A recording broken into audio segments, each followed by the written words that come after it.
Greetings, fellow investigators, and welcome to our video podcast, Into the Darkness, where my friends and I play the Call of Cthulhu role-playing game. I'm your host, Tom Rayleigh. Our scenario is called Paper Chase. It was written by John Sullivan. This will be the third time that I've run this as a one-shot, and I will admit it is one of my favorites. Going back to a tradition that I've done a number of times before, I'd like to quote something from Ernest Hemingway. All good books are alike, in that they are truer than if they had really happened. After you've finished reading one, you'll feel as if everything had happened to you, and afterwards that it belongs to you.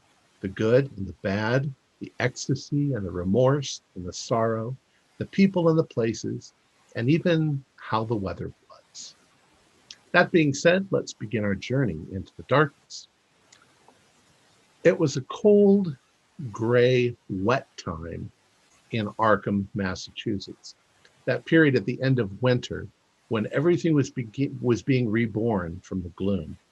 The foggy woods all around were getting bright sparkles of green on the tips of their dead-looking branches, and bright wildflowers were pushing their way up through the last lingering drifts of unmelted snow. Despite these promises of spring, the gloom would probably last another month, but the spring would eventually come.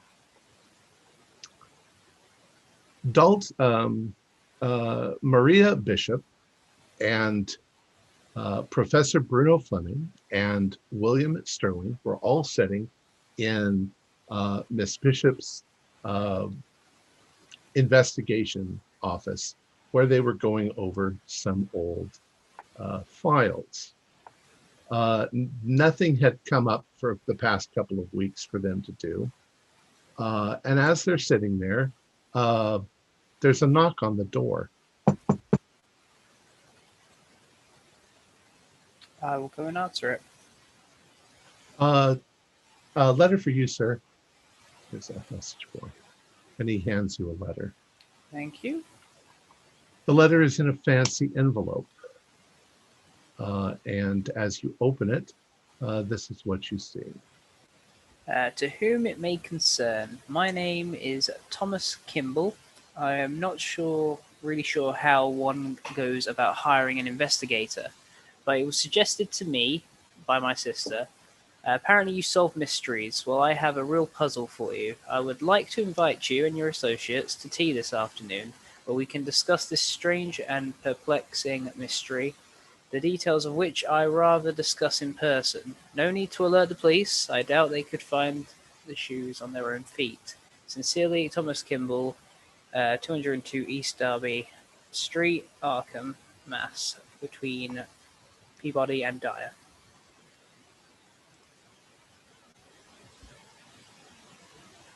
All right. What would you guys like to do? Discuss it amongst yourselves. It seems strange, effectively. I wonder how this person heard about us. I didn't think we had quite the reputation. My thoughts exactly. I mean, we only just started too, maybe a couple months ago. I mean, if we are doing a good job, that would explain why. When you look it up on the map, the Kimball House is all the way up in the north part of Arkham, where it says Kimball House. And from your office, it only takes you maybe 5 minutes to drive over there. It's a rather small two-story older house, Victorian period perhaps, and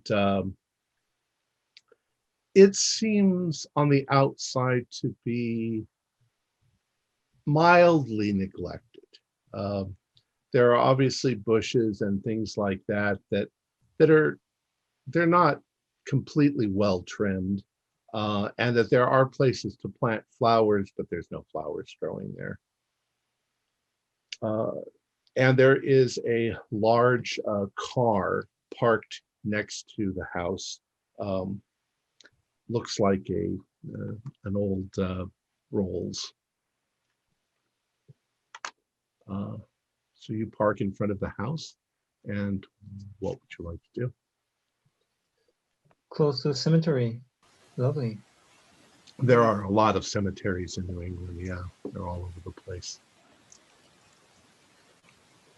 Well, what are we waiting for? Let's get this case on. And you're certainly eager tonight. It has been a long time since we didn't have anything to do specifically for the club. So you go up to the front porch and you ring the bell. And after a few moments, a gentleman opens up the door. He looks like he's maybe in his late 30s.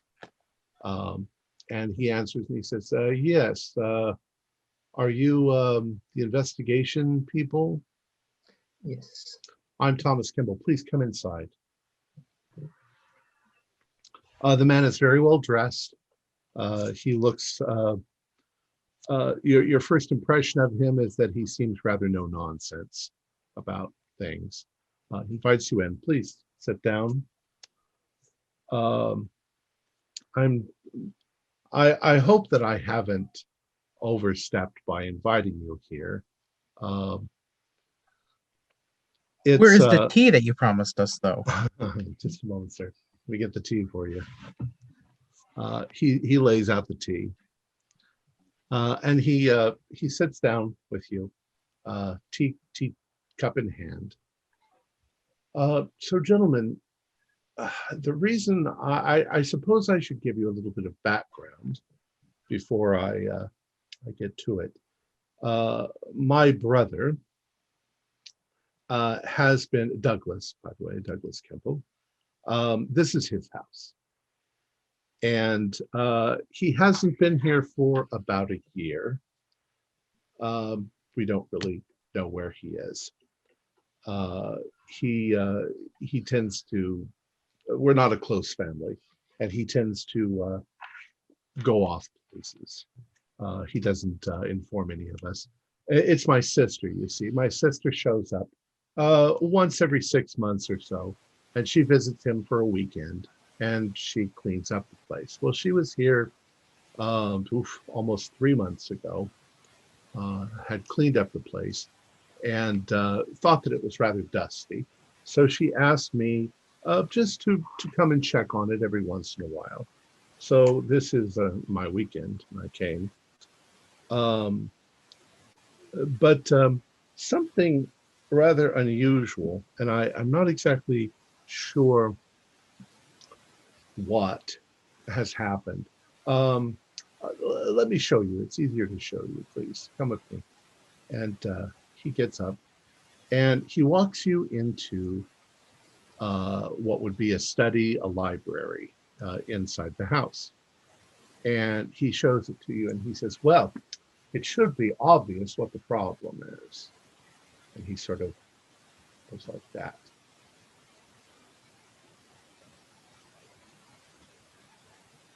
What do we see? Looks there? like a library. Oh. And he looks at So you want rather us to perplexed. be you want us to be librarians for you? No. They're the books. There are missing books. Can't you see there and there and there and there? I'm gonna check on that.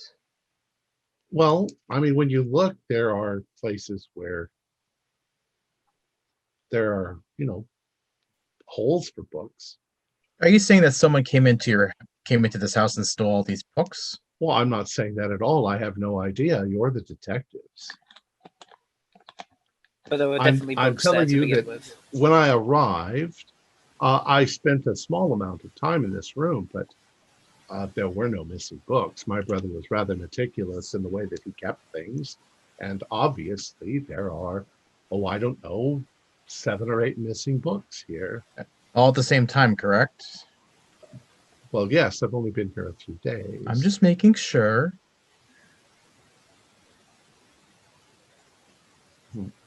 Where is your brother? You have no idea where your brother is? I have no idea. No. When's the last Has time this you saw him? Oh, me. It's been maybe 3 or 4 years since I've seen him. My sister sees him every 6 months or so.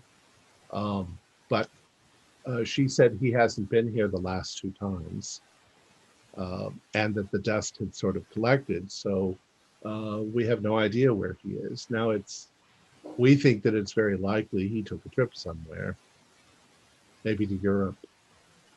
He doesn't exactly tell us what he's doing. See, my brother was always the odd one. He likes to read, and always he wasn't not a very social individual. Would rather read than go to parties. Can't understand that at all. Nothing wrong with that. But He's more of a lone wolf in any guy, case, if I I'm charged by my sister to make sure that nothing happens here. And I mean, if I can't imagine anybody coming in here and taking books, but that's what I'd like to hire you for. Find out this is the mystery. Now, if you'll excuse me, I do have some business to take care of. Yes, today. could you actually take this tea away from me? It was rather bitter. Oh well, you should put some sugar in it if you like. If you don't. Well, like no it. sugar was offered to me, Mr. Kimball. It's on the trays. By the way, before you go, do you have any idea what were those missing books talking about? Well, I have no idea. I don't read them. No, but it's obviously there's holes in the order of things. So, Does anyone else have access to the house besides you? just my sister and I. You think your sister might have come here and taken the books out? We live in Pennybunkport, Maine. We don't come down here. As I say, she was here a few months ago. She's not going to travel that often down here. There's no point. Well, you might as well Anyways. scoot along then and do what you got to do. Anyways, if you need me, I will be back this afternoon. If you leave, and he hands you the key, the house. He says, just lock the door and put the key under the mat if you leave. How soon do you think you can solve this mystery? How soon would you like us to solve this mystery? Well, I'll be here for the next 3 days. So I'd like very much if you could solve it by then. Well, it depends how much you're going to pay us. Well, I thought that we discussed that already. And he gives you the figures. They sound actually pretty reasonable. He doesn't really know what to charge you, so he's like offering you more than you would actually ask.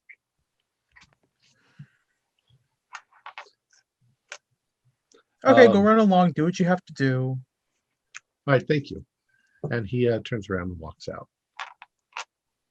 You hear him for a few minutes putting stuff together and then leaving the door, and his car drives. That guy's a jerk. I don't like him. He's so rude. The tea I had was bitter. He wants us to go fetch books. Like, what is this? It definitely is a bizarre one from what we've done in the past. Oh, I mean, how well, do we not that's- know? I don't understand how maybe his sister might have came and just took the books. He thinks someone else did it.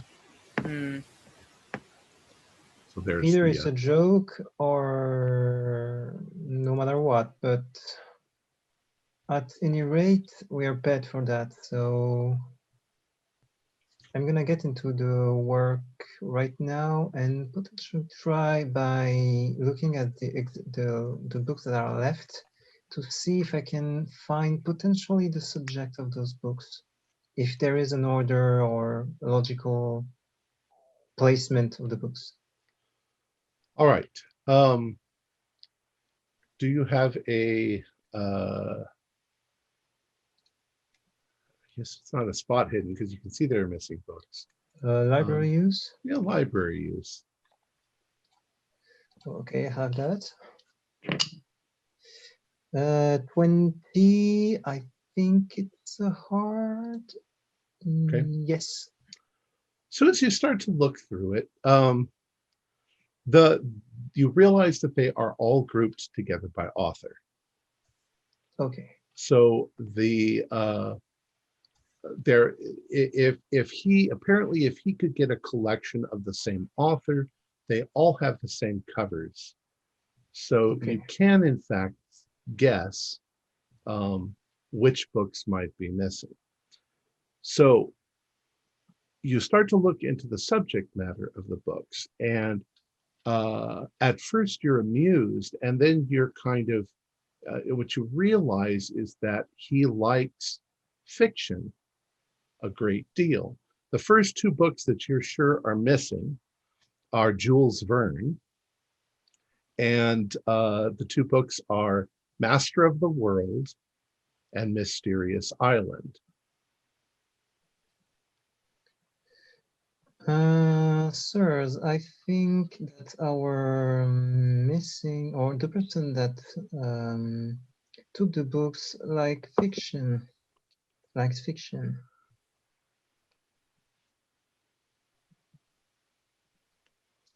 You also notice that there is a one book by Mark Twain that's missing. It looks like it contained the stories Number 44 and Mysterious Stranger.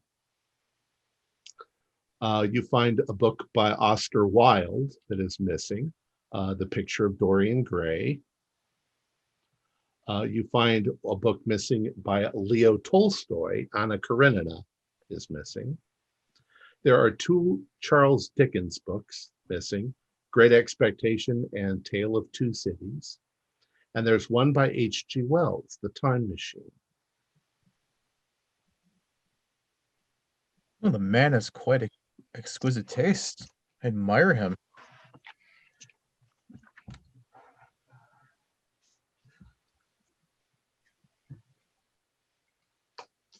So now we have to just find these books. So we know what's missing, but we have to go try to find where they could possibly be. Yes. By the way, I'm taking notes of what's happening.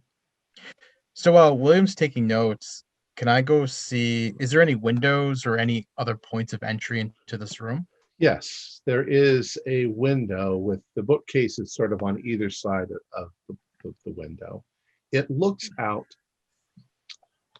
into the back of the house, and there is a bit of forest, maybe 30 feet from the house, going off into the woods to a spot hidden. Okay. At the 50 exactly, so it's just a regular success. Okay. You think you can see that there is a path that goes off into the woods. You can also see a little bit of the neighbor's backyard, which this house is right next to two other houses, one on each side. Do I think that maybe the window might have been tampered with based on that roll, or no? Well, it's how the upkeep of the house has not been great. The inside is clean and dusted, but some of the paint here and there is peeling, and it looks like there are a number of scratches in the windowsill. Oh, when you say scratches, do you mean like a typical crack, or like something might have scratched it like an animal? Well, it almost looks like something heavy may have been moved in and out of the window, because there are at least 3 or 4 deep scratches on the windowsill going from front to back. So I will call over to the others and I'll point this out to them. The window is not locked. I think we know how our little book thief got in here.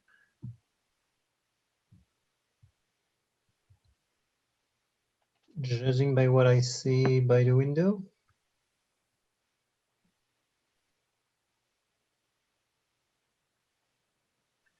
Possibly. They would have to, the house is kind of raised up a little, so they would have had to have maybe used a step ladder to get to the window, because the window is maybe 9 feet off the ground. There's the bottom floor, and then there's, like maybe a 3-foot rise. So you walk 3 steps up onto a porch, and then there's the house. So you'd have to actually jump up to or climb up to get in this window. Unless you, I don't know, somehow pull yourself up. Wouldn't be exactly easy. Mm-hmm. Tom, do we know the books themselves? Are they what edition or condition are the rest of the books? They look pretty well read.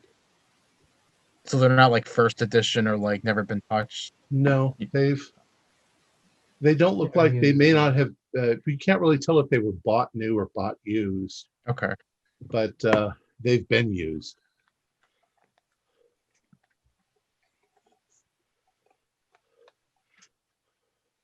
So you know how they said the place is dusty? Well, yeah, it's not that dusty. It was, yes. So like if you know like where the missing books are, is there dust underneath? Like you know how you take a book out and you notice like there's like that ring of, well, not the ring, but like A little space bit for of Cloud dust. of, Yeah. Yes, you see there, that? Yes, there is dust there. okay. So these books would have been recently removed. Right. Do I see dust that could have come from these books or on the floor? I mean. No, the floor is pretty clean. Okay. The desk is clean. I realize you have the run of the house. And there's nobody here. Yeah. I guess we'll start exploring the house then. I don't see much more to learn about this room. Maybe in the desk. Do you think there's some? Do you think there's quickly? something? Do you think there's something odd about the bookshelf by chance? Well, don't know. do a spot hidden. Me too, or I got a If you're three. looking at Wow. if you're looking at the bookshelf. 3. oh yeah, You got a 3? I got That's a an 3. I extreme. was like, wow, that's extreme indeed. 13. So yeah, It's a very well built bookcase. Nothing. Okay. I could roll that out then. If the bookcase moved, it would open to the outside. Yeah. What does Maria think? Is there any sort of drawers in the room or anything? Like, are they Yeah, desks or there's a anything desk. I could look through. There is a desk with a drawer with a key, and the drawer is locked. I mean, the door is locked with a key, but you don't Okay. know where the key is. Okay.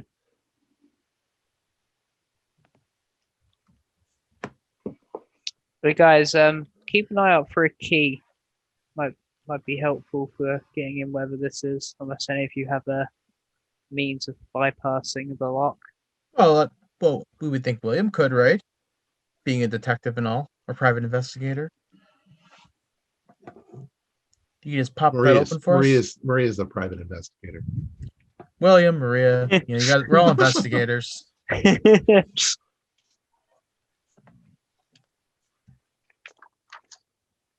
Well, do you want to try to pick the lock? Yeah, sure. before Okay. picking the lock, I'm gonna open the if there is a drawer beneath it, and just tap beneath it if there is to get what I sense from it. If there is something heavy on it, or No, there's only the one drawer. It's kind of in the just middle. one. Okay, You know, that doesn't make sense. Okay. I got an 8 on locksmithing. an 8 on locksmithing. All right, so very adeptly you pick the lock, and the drawer opens, and inside there are a number of pens and pencils, and there is a small notepad that seems to be it had scribbles on. You can see the indentation of scribbles, but the page was torn out. Okay. I would like to. You say there's pencils in Yes, pencils and Yeah. pens. there. If There's possible, also I'd like- there's also a letter opener that looks like a dagger. Yeah, that's the problem. If I could, I'd like to take the notepad and the pencil and kind of like using the sort of side of it, sort of like slowly go over it to see if I can make out what was written on it previously. Okay. You can see that it is an address, 13925 Cardinal Avenue in Kingsport. And you think there's a name above it, but you're not exactly sure. It looks like maybe Smith Brook or maybe Smith's Books, something like that. Guys, I've got an address here that might be worth checking out later on, and I show them obviously the notepad. Do I know anything about that address? I'm sorry, do you know about the address and information, something? no. You look around, there doesn't seem to be a telephone in the house.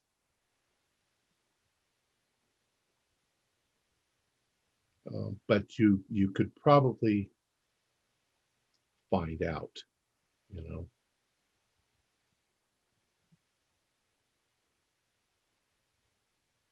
What would you like to do next? Do we think it's odd there's no phone in the house? Or no? Not really. Okay. Not Just every making house sure. has a phone in 1925. I'm just making sure. I mean, well, I know that I meant this type of house. That's what I should have said that better. If Depends on the you, person. I mean, think. you might guess that if somebody was living here all the time, then Mm-hmm. there might be a house, but I mean, it might be a phone, but All right, okay. Okay, I would like to rip the page off the notepad that I've sort of like stenciled out, and Okay. I'd like to keep that and just put the notepad and the pencil back in the drawer and close Okay. it. all right. What would you like to do next?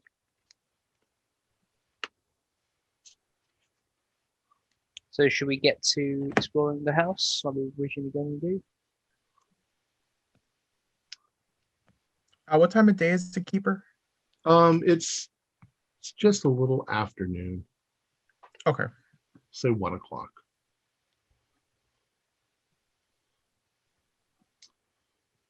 All right, as you Wait up. Oh, go ahead. Sorry.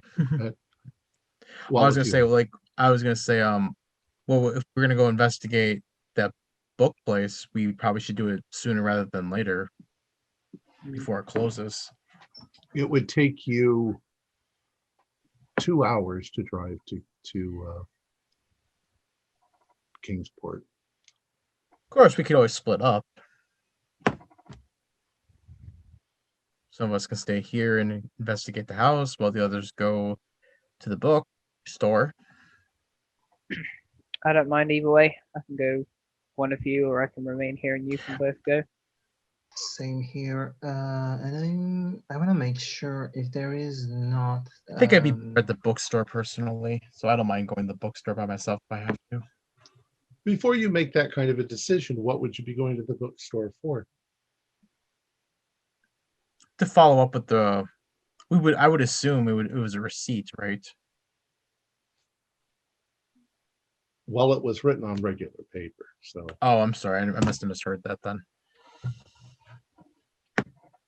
it looks like he jotted something down and then may have followed up on something. But the question is that if you drove all that way out there, what would you even ask? We wanted to know his whereabouts. Oh, well, you know what? Probably maybe a simple phone call would do. We could just find a payphone. Or yeah, phone. That would be more likely. You'd have to go into town a little ways to find a payphone, but That's fine. One thing I want to make sure is that there is another bookshelf in the house. Or you look another around place. and there are a couple of other bookshelves in the house. but they contain more or less the same thing. Okay, then there is not the missing books of the ones we No. just no. Okay. And not What's the- not as many books. What's the genre of those books though? They're all fiction. They're all fiction. Yeah. Okay. All right. So as you explore the rest of the house, one thing that you do find is a picture of Douglas Kimball on the mantle. I'm gonna. No, I don't have any camera on me, so yeah. I'm gonna tell to the other people of the group, please come here. I have a photo of Douglas here. If that can Can come help over you. to him. All right. How big is this picture on the mantle? It's just, it's big. Little thing. It's a good picture. He's I got kind a of want to examine it. well, he's got a rather distinctive features, kind of a chiseled face, distinctive looking nose, ears that stick out a little on the side. You're pretty sure that you'd recognize him if you saw him on the street. Dressed well. From the looks of the house, although, like I say, the outside isn't in great repair, it does look like the Kimballs have some money. And considering the way Thomas was dressed and his car, they must have some money. William, would you mind if I took a look at that? Go on. I'm gonna go. Can Go I ahead. Sorry. examine the little? Can I examine the little frame it's in? It's And, a little silver frame. Is it like one that the image could pop out of quite easily? You'd have to take the metal things out of the back of it in order to take the picture out. How difficult would that be to do? Not that hard. Okay. If you had a screwdriver or something like that, or a pair of pliers, it would be easier. But we'll say looking around in the house, maybe in the kitchen, there's a drawer that's got some stuff in it. Yeah, I'll go take the frame to the kitchen then. Okay. Pocket knife could work, and I think just sure. Yep. I don't have any pocket knife, but pocket knife could work with that. Okay. For screws. So it's not that difficult to do. You remove it, and you remove the sort of cardboard that's in the back. And the back of the picture just has a date written on it, September 12th, 1922. Okay, the picture's 2 3 years years ago. old. Okay, I'll put it all back in the frame nice and neatly and then take it back. Okay. And just say to the girl, yes, 3 years ago this picture was done. And then just kind of neatly put it back on the where it was. Okay. Is there anything interesting upstairs? Are you standing downstairs and just saying that out? No, I'm not. I was gonna go upstairs and explore. I'm gonna ask if there's anything of interest upstairs. All right.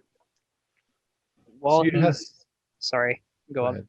ahead. While he's doing that, like separately, I would just like to look around the exterior of the building.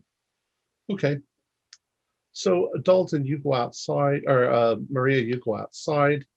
William, what are you going to do? Go upstairs with the professor or go outside? I think I'm gonna go to the nearest library by telling them, of course, because I want to make sure if that library didn't got recently given or something like that, the missing books. Okay. There is a library in town. Quite a maybe 5 minutes from where you are. Okay, so it's not so far. There's also Miskatonic University. That's all the way across town. I'm gonna start by the library. All right. So you head for the library. Bruno, you go upstairs and you notice that there's a bathroom and there are 2 bedrooms. One bedroom door is closed, and the other bedroom door is open. Is the closed bedroom door locked? It's not. There's not a lock on it. Okay, then I open it. Okay, you open it, and the bedroom is clean, and you can see that someone is in this room, occupying it currently, probably Thomas. There's a suitcase underneath the bed, and there are a number of clothes and suits hanging up in the closet, and the bed is freshly made and looks clean. There's a wash basin, and you're pretty sure this is the room that Thomas is currently occupying. Nothing suspicious about it. Doesn't look like it. Go ahead and do a Okay. spot hidden around the room. Sure. 33 out of 50. So it's a regular success. Okay. No, nothing seems out of the ordinary at all. Okay. Then I'm gonna leave and then close the door the way I found it. I'm gonna go to the other bedroom. The other bedroom is not in it's still well put together. It's clean. It's not completely clean. The bed is made. There's a little thin layer of dust on things. You're probably guessing this must be Douglas's room. Go ahead and do a spot hidden if you want to look there.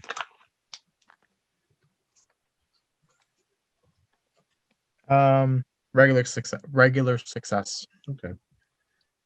In a drawer next to the bed, in an end table, you see a small leather journal and a pen. I'm gonna open the journal if I'm able to. All right. It looks like there are entries that go back at least 5 years, maybe more. There's a lot of them, and it looks like an almost daily, or at the very least weekly, entries in there. Do you want to sit and start going through them, or do you want to go through it with the guys? Or I'll sit through it and go through it by myself until, because they know I'm upstairs, so if they need me, they'll see me sitting, reading, okay, going through it. I personally think the doctor was a quack in that he failed to take responsibility for his actions. Who could blame the creature for his terrible revenge? So many deaths.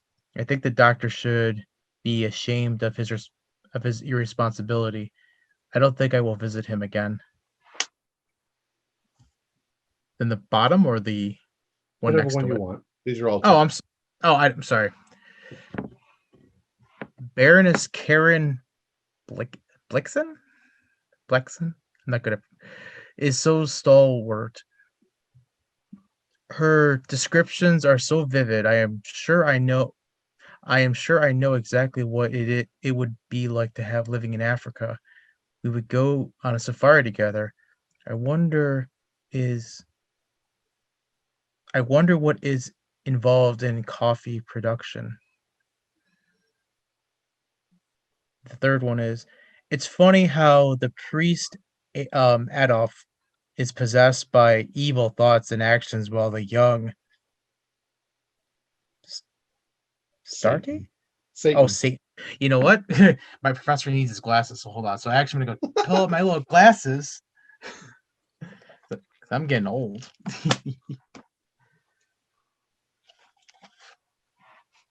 There we go. That's a lot better. Young Satan is incapable of sin. I think there is a lesson to be learned.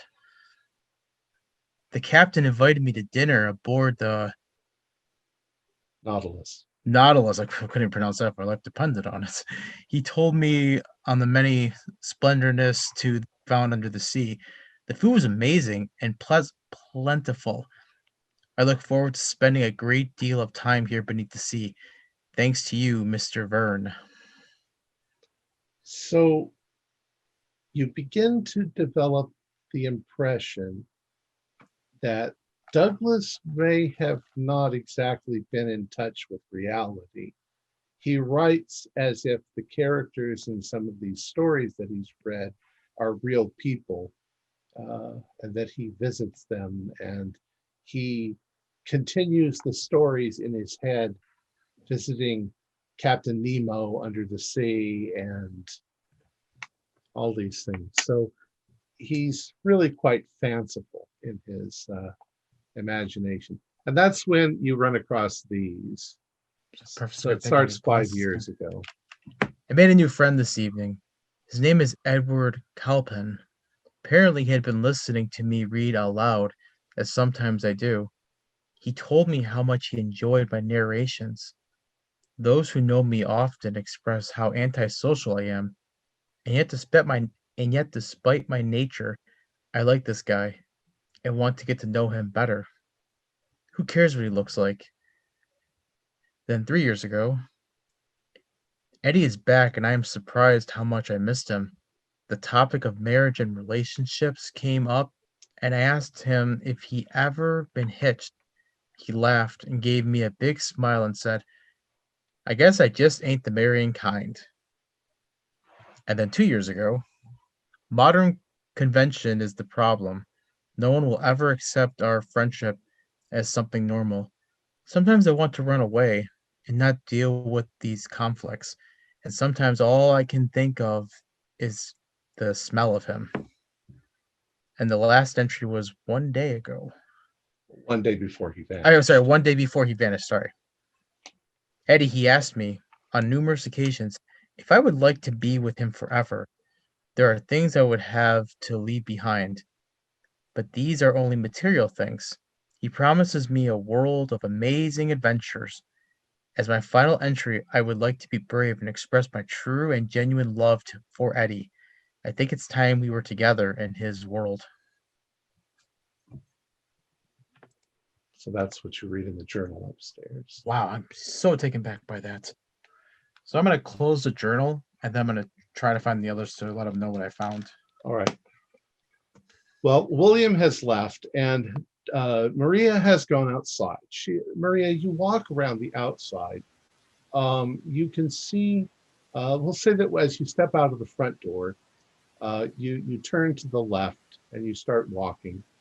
You walk to the edge of the property, and right next to it is another white sort of New England home.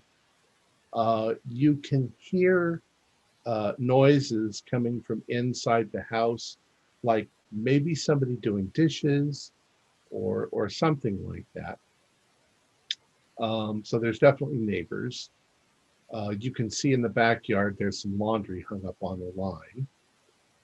The back of the property, it butts up against a woods, and it's fairly dense woods, a lot of trees. It wouldn't be easy to navigate through, except that there is a path, fairly small, that winds off into the shadows of the woods. And then on the other side of the property, very similar to the other, there's another white New England house with a little picket fence, and obviously people are there as well.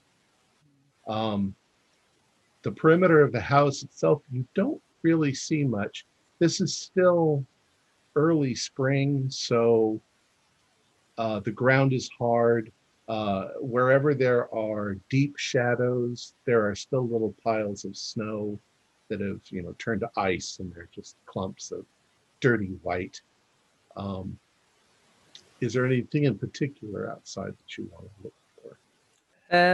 I mean, I'd like to take a little walk down this little trail into the woods just to Okay. see if there's any sort of sign that indicates that's maybe if someone did go down here, that they went Well, that way. it looks like a fairly well-worn path.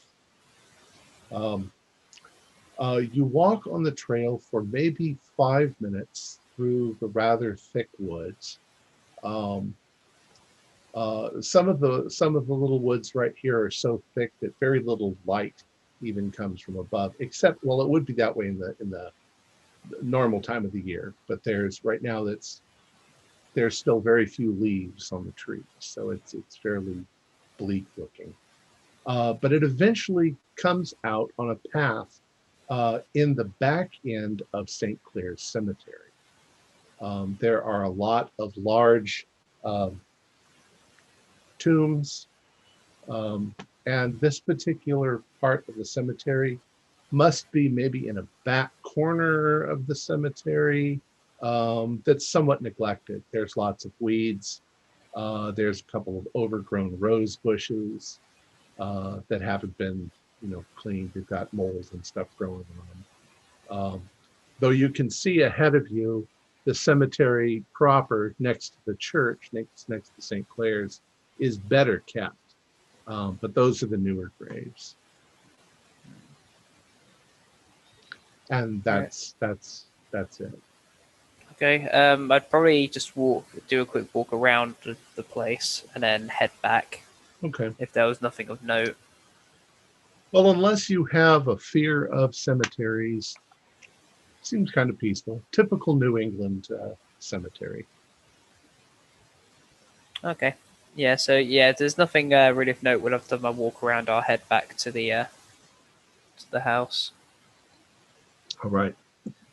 So, Lauren, you end up coming out of the house and you see Maria coming out of the woods in the back. William, you head to the library. There's a small public library, not too far from there. What did you want to do while you were there? I'm gonna go for the welcome area about it, and ask to if there is someone there. Yes, sir. Can I help you?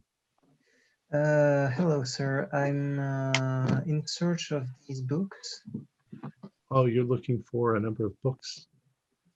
Yes, not necessarily to take them, but to see if you have them. Oh well, yes. I mean, I'm show sure we you have those in our fiction section. And he shows you where it is.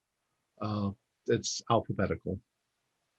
Okay, so I'm gonna tell him, well, thank you, sir, and I'm gonna look at what I'm searching about this. All right. These books. So you go up and down the aisles, and rather easily, for the most part, unless somebody's checked one out, you find the books. But they're not part of Douglas's collection because these all have library cards and property of the library written in them in the front cover. Okay. But some of them are the same editions, the same bits of collections. They're maybe popular. You After get checking, I'm sorry. You get the impression that the Douglas's collection is not rare or unusual. It's common. I'm gonna, on my way back after checking all of them, I'm gonna ask him, for how long do you have these books, the specific books in the library? The library has been here since 1873. I couldn't tell you any particular book. I'm going to tell him, thank you. Those informations will be useful to me, and I'm going to get back to the others to. Okay. Well, as you're walking out of the library, you do notice a payphone and a what? Yellow Pages. A payphone. Okay. If you wanted to call the. You look it up in the book, and you do discover a Smith's Books in Kingsport.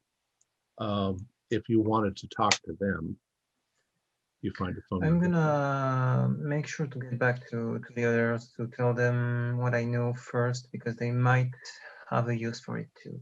Okay. First of all. All right. So we'll just say that you all converge back on Kimball's house.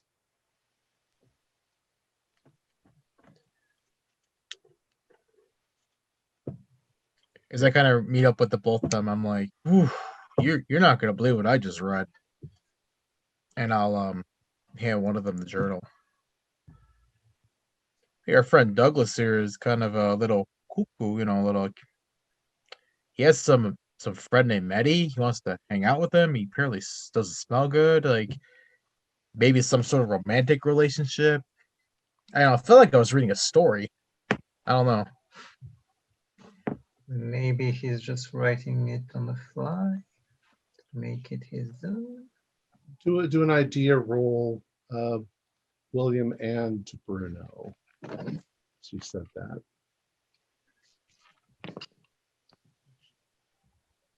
I got a Yeah. hard success.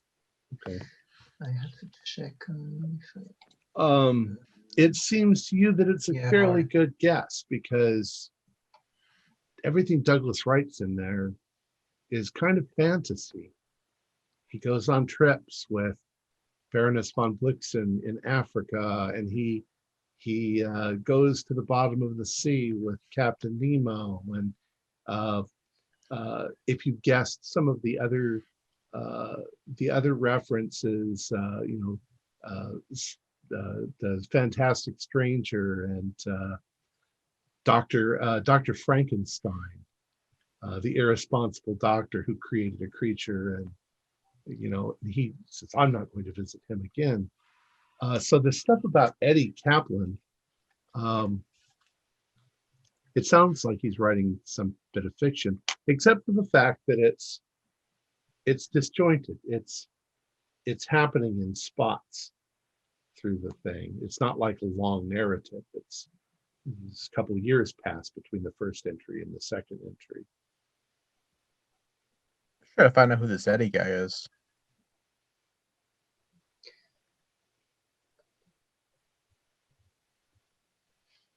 What? You don't agree?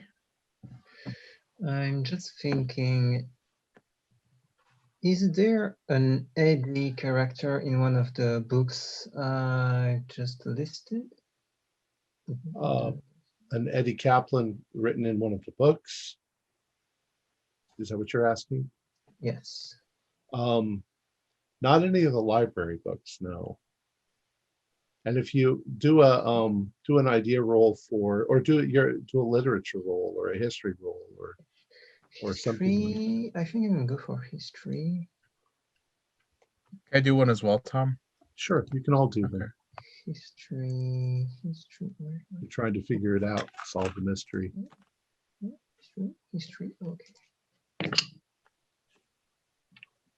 32 out of 35, so it's normal. I got a hard success. I got a 33 out of Okay. 70. Perhaps in your youth, you've read some of these stories. You've read literature. You've read fiction stories. You don't recall any character named Eddie Kaplan in any of them. Forget what I said. That doesn't make sense. Perhaps maybe he made up an imaginary friend. Maybe it's a mental illness he's displaying. That makes more sense.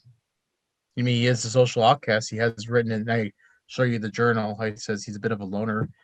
Maybe he created someone to spend time with, so he wouldn't go insane. Yeah, in order to not go crazy, that makes sense. Depending who you ask, yeah, but Too crazy, I mean. Keeper, when I was in Douglas's room, did I notice if anything was missing, like clothes or a suitcase or anything like that? It doesn't look like there were many clothes hanging up. You don't know whether clothes were removed or if he just didn't own that many clothes. So I wouldn't know if he like ran away or something. Based on seeing like he does not have that many clothes. You didn't see any suitcases or anything like that. So maybe he just. So it's not out of.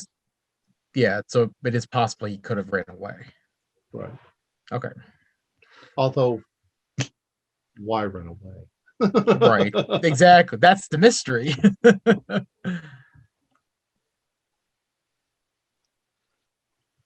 All right.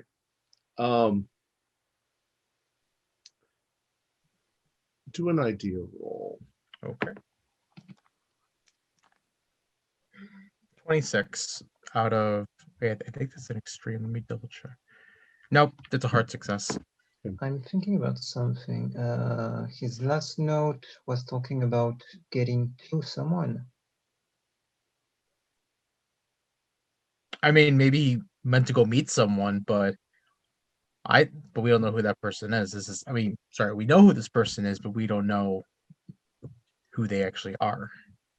Felt on the last written message that he was going somewhere for good, you know? Which would explain why he doesn't have a lot of clothes in his bedroom when I went to go discover. You think it's possible he might have just taken his books and packed his stuff and then say see ya and just not tell his brother or sister? That's a possibility. Now, his brother says those books were there a few days ago. For your idea roll, it might help if you got to know Douglas better than what you can tell from the house. Maybe people that he interacted with. Besides Eddie. Well, you don't know who Eddie is. Yeah, I know.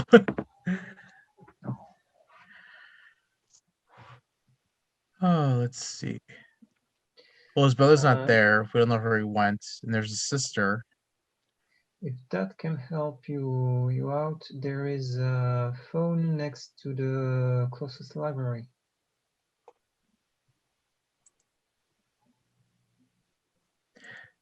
Would Douglas have like a... How old is Douglas? Based on the photo we saw? Like 40 something. 40 something. The neighbors. Would we know if he kept in contact with anybody, or probably not? Besides his family? Probably not.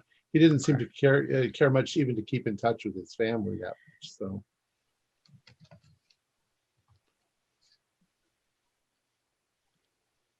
No, what did you say, William? Neighbors? He does have two neighbors, one on either side. I was talking about the phone. It's kind of neighbor to the library, in short. Yeah, there is a phone in town. You found a phone. So if you need to call the bookstore. Maybe you should call the bookstore and I can go look at his room again. Maybe I might have missed something. Something that can help us find what happened to Douglas. It's probably about 3 o'clock in the afternoon by this time. Okay. Maria, what would you like to be doing? I'm going to go and try and speak with the neighbours. Okay. See if Left, they know much about whether left or right? they would have seen him. Rule of left. So left. Okay. All right, you go next door. You knock on the door. A woman answers. She's in a sort of an off-white house dress, little flowers on it. She looks like she's been washing up. She says, "Yes, can I help you?" Hello, I'm Maria Bishop. I'm with a group that's looking into something next door.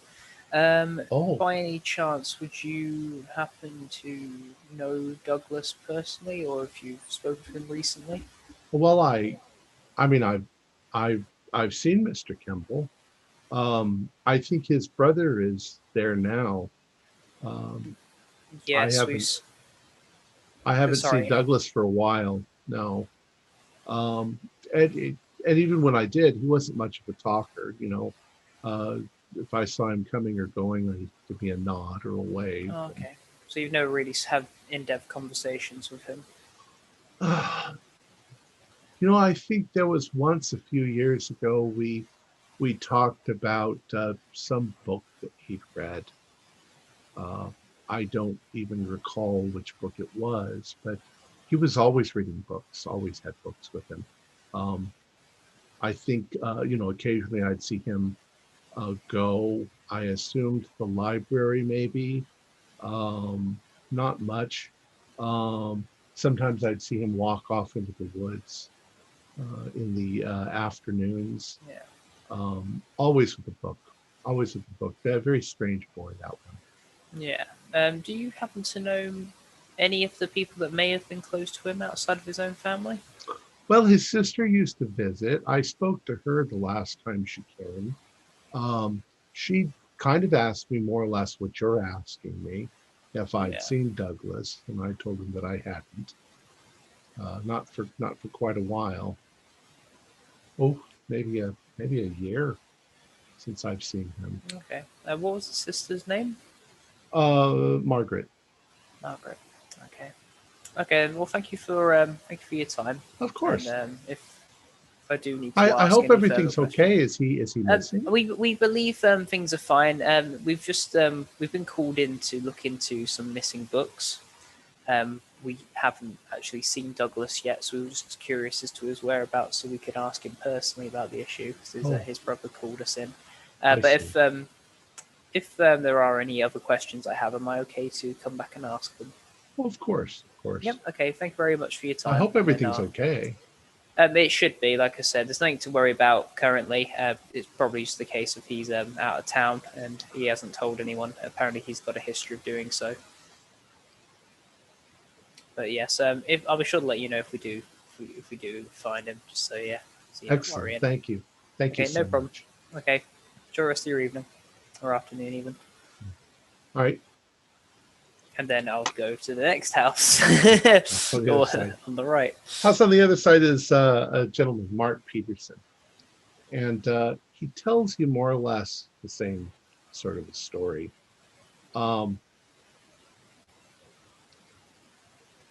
But one phrase that sort of sticks in your craw that he says is strange things in Arkham. Strange things happen here all the time. He says, so when somebody like Douglas disappears, either they show up or they don't. Who knows? People go missing all the time in Arkham.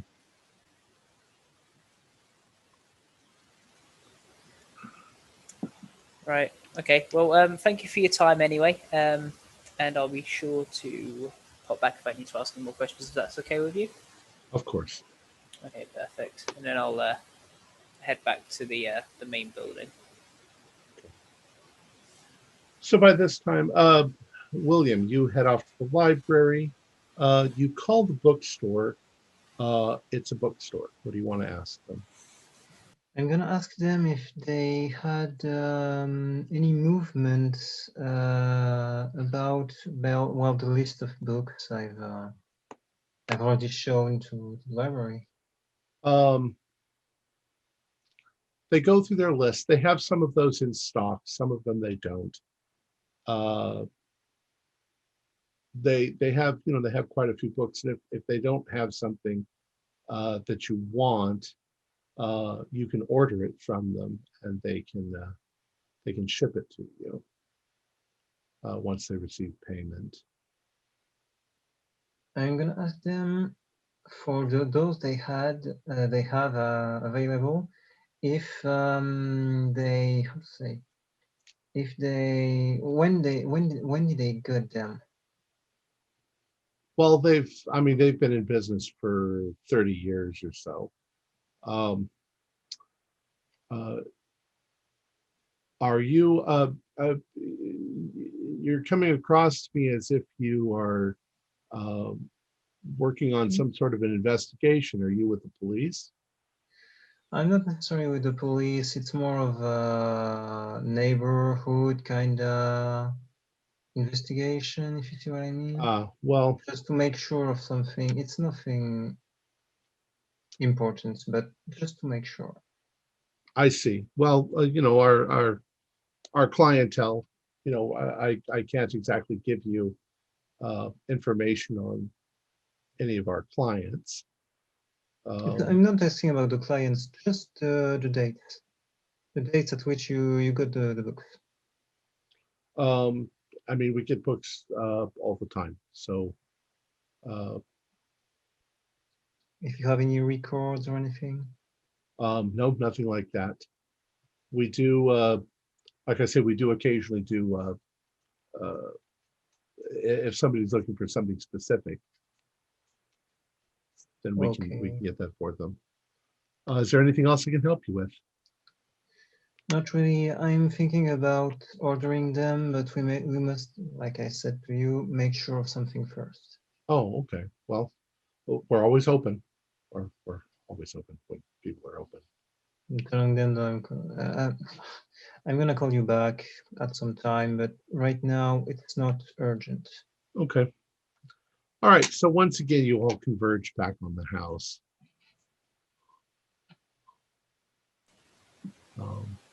And around 4 o'clock, Thomas returns. He parks his car. He comes out. Oh, you're still here. Any luck on finding the missing books? And finding Making, them, no. Making steady progress. Well, that's good. I'll leave you to it then.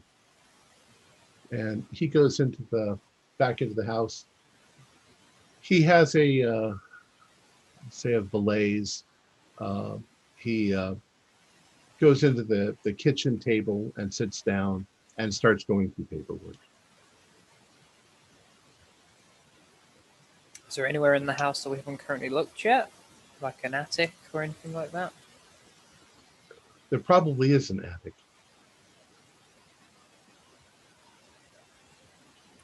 There's probably a basement as well. Let's just say, for the sake of argument, let's say that while you guys had the house, you guys checked the basement, the attic. Both of them are dusty. Both of them have bits of furniture and old boxes of stuff, but nothing significant. They don't look like they've been in for years and years. I'm gonna talk to my comrades and tell them about the bookstore. I asked them if they wanted to give me the date at which they had the last books relying to our list right here, and they don't want to give them. Supposedly they don't have any record of that. I'm not really buying this.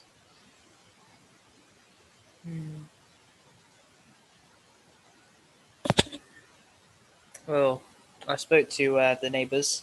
Both don't really know much, to be honest. One, the gentleman to the home to the right of here, did say something about strange things happening here all the time, and that people do go missing, and sometimes they turn up and sometimes they don't. So that was interesting to hear. Around the back, through the woods, there is a church down that way. I didn't see any sort of signs of anyone passing through there recently, but that could be down to how well used the path is. Didn't see anyone around the church area either. But yeah, I don't know if you guys brought up anything else while I was out. No. From what he just said, do I remember any from my past job since I retired from being a lawyer recently? Do I remember of a case where something like that? I have something. I remember something related to what's happening right here. Do an intelligence roll. Maybe law. Well, we're calling it something like memory. Memory. Okay. You're trying to remember something. So 56, 59 and 50. So did you want to spend any luck? yeah, Okay. 9 luck. All right. It's just a regular pass. Maria told you that the path leads to a cemetery and there's a church over there. It's St. Clair's Cemetery. And she also said the neighbor said something about people going missing or weird things happening in Arkham, which is Actually, you all kind of know that Arkham has a weird reputation. Supposedly, there were witches that came from Salem to escape the persecutions, and there's all sorts of ghosty stories. But it suddenly, the St. Clair's itself sort of sticks in your mind, and you keep thinking that maybe a few years ago you've read some newspaper clippings concerning the cemetery, but you don't remember exactly what. I'll just tell everyone. It was a long think time. I've read something about the nearest cemetery, pointing at St. Clair Cemetery. Maybe we should go check out the Cemetery. cemetery then. I've read it into the journal, so I don't remember especially precisely what that was, but that's all I have. All right. So what would you like to do?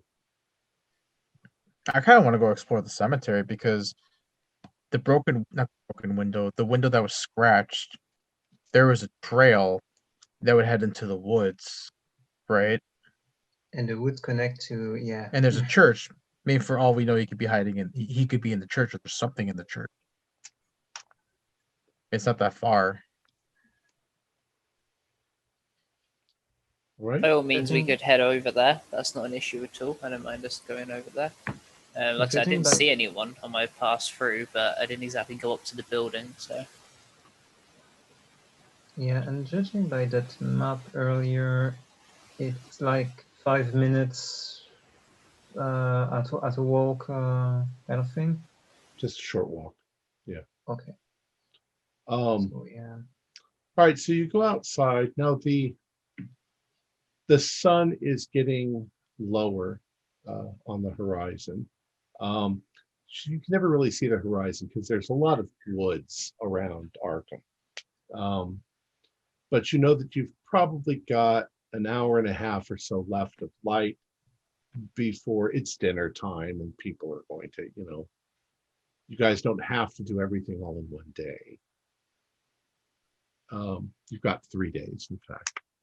All right, so you walk along the path, and you're following the same path that Maria followed. And just as it comes out of the woods, you're in an old, overgrown area of the cemetery. It looks kind of like this.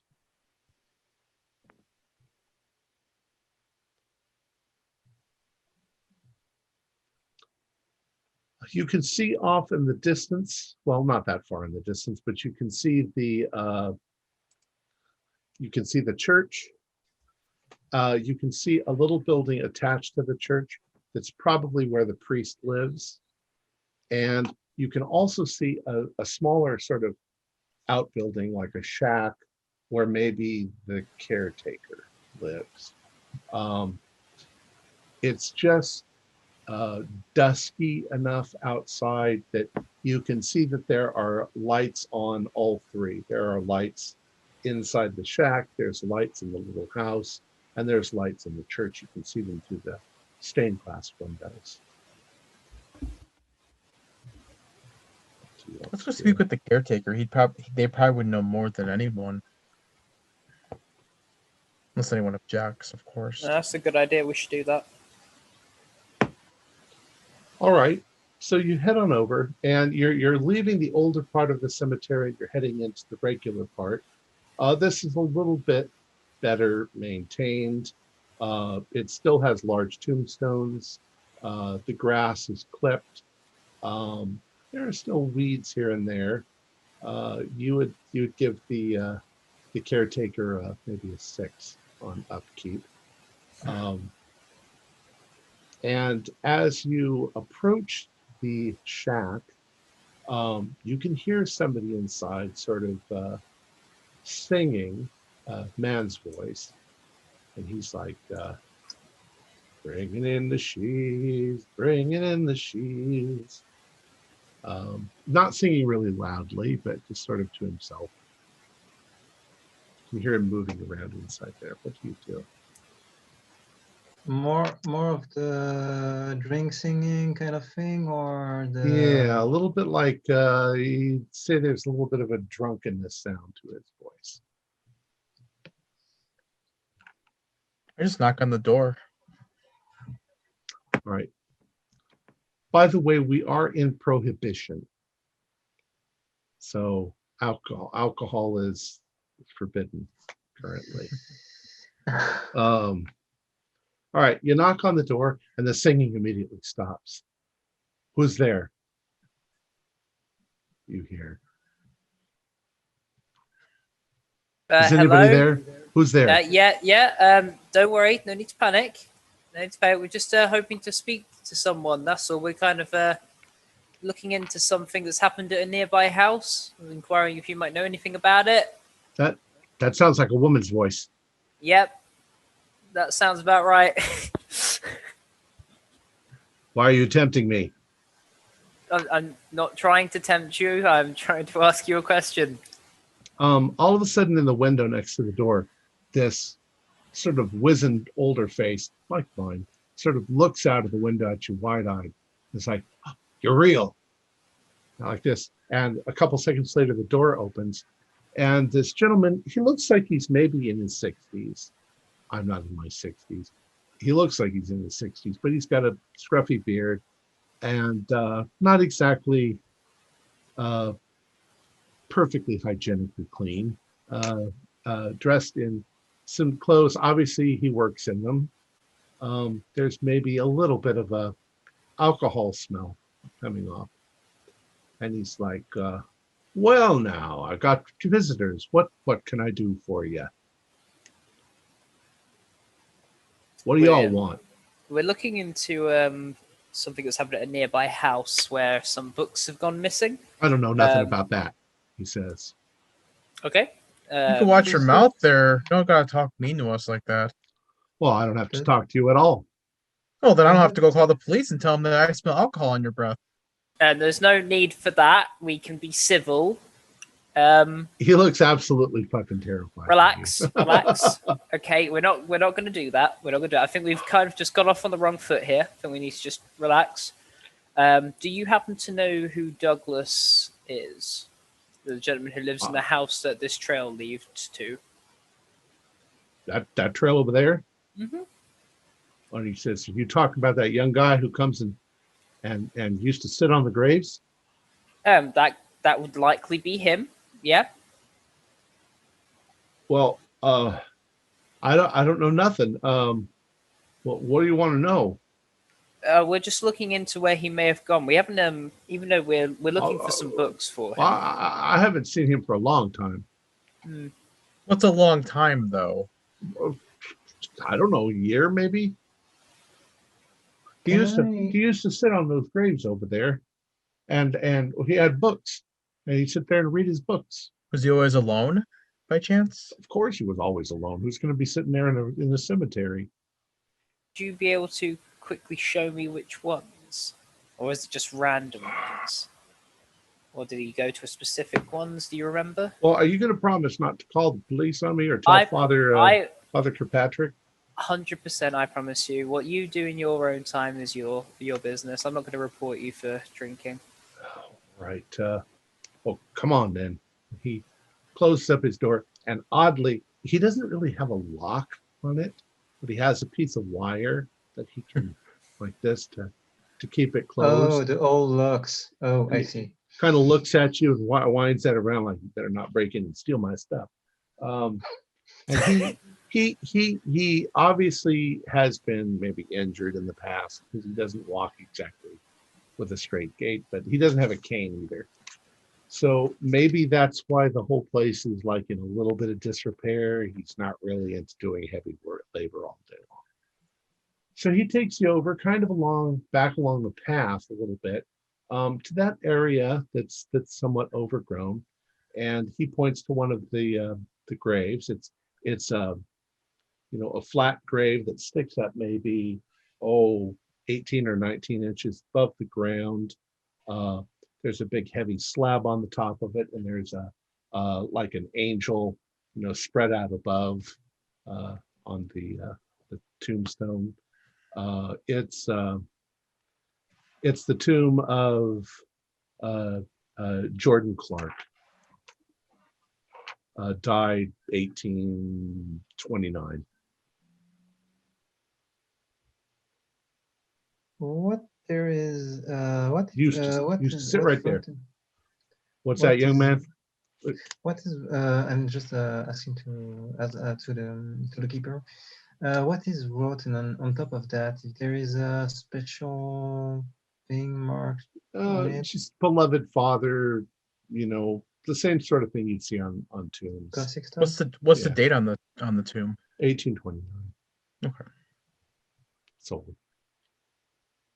Can I ask you how long he used to sit here for? Oh, I don't know. Sit here until it got dark. He couldn't read anymore. He'd head on back. Used to come out here once or twice a week, maybe. You know a guy by the name of Eddie by chance? No. Did you ever speak the name Eddie before?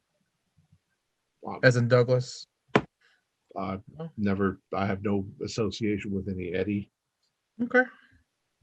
We've never had a conversation with Douglas or anything like that. No. I left him all alone. He never talk to himself or cry or get. Once in a while he'd read out loud.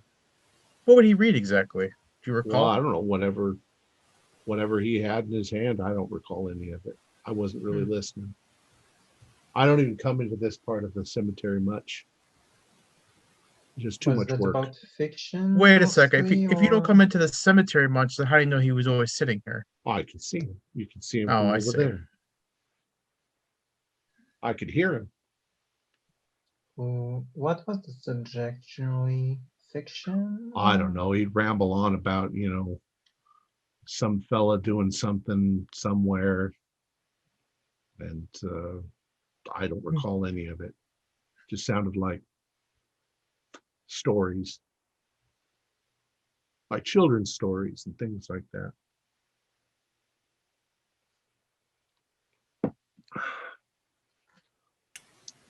Anything else? Yeah, I'd like to ask you something, but Maria can go ahead and answer first. No, I was first. I was more or less finished. What was it you were going to ask? Oh, I wanted to ask where'd you get that the good stuff you were drinking there? It ain't that good. It's better than nothing, though, right? Yeah, I know a guy. You got any behave yourself? You got any to spare by chance? I don't make very much money. Just try to avoid. That's okay, alcoholism to you too. I'm just saying, maybe I could take that off your hands for you. Are you trying to rob me of my? One thing. I'm not trying to rob you. I'm just saying maybe we can have a drink. So one thing that keeps me from going crazy out here in this old crazy cemetery. Wait, why is the cemetery crazy? Cemetery, there's dead people here. Lots of them. Well, it's not like you see them get up and walk around at night, do you? No, but you hear stories here in Arkham. What kind of stories? You know what kind of stories. I like to hear from. Hey, you live here. You have a better perspective on it than I ever will. Well, there was that woman, the one who you remember, the one who ran around. She was in the newspapers. Said the devil was out here dancing around in the moonlight. Sheriff tried to pretend like it was just college kids fooling around. Don't know why my accent suddenly became Southern. But well, you have my whole life is a lie. You have been drinking. Hey, you gonna be up for a little bit by chance? I don't know if I can help it. It's getting dark. I gotta eat some food. Oh my God, my food's cooking. He suddenly he starts running back to his shed. My bouillabaisse is destroyed. Give me a drink before we leave. Bruno, you're drinking on the job. Come on. Oh, it's just free booze, man. Come on. I get that, but we've got a job to do here. We could drink afterwards. The three of you probably know where all the speakeasies are in town. Bruno, you know how work is well done.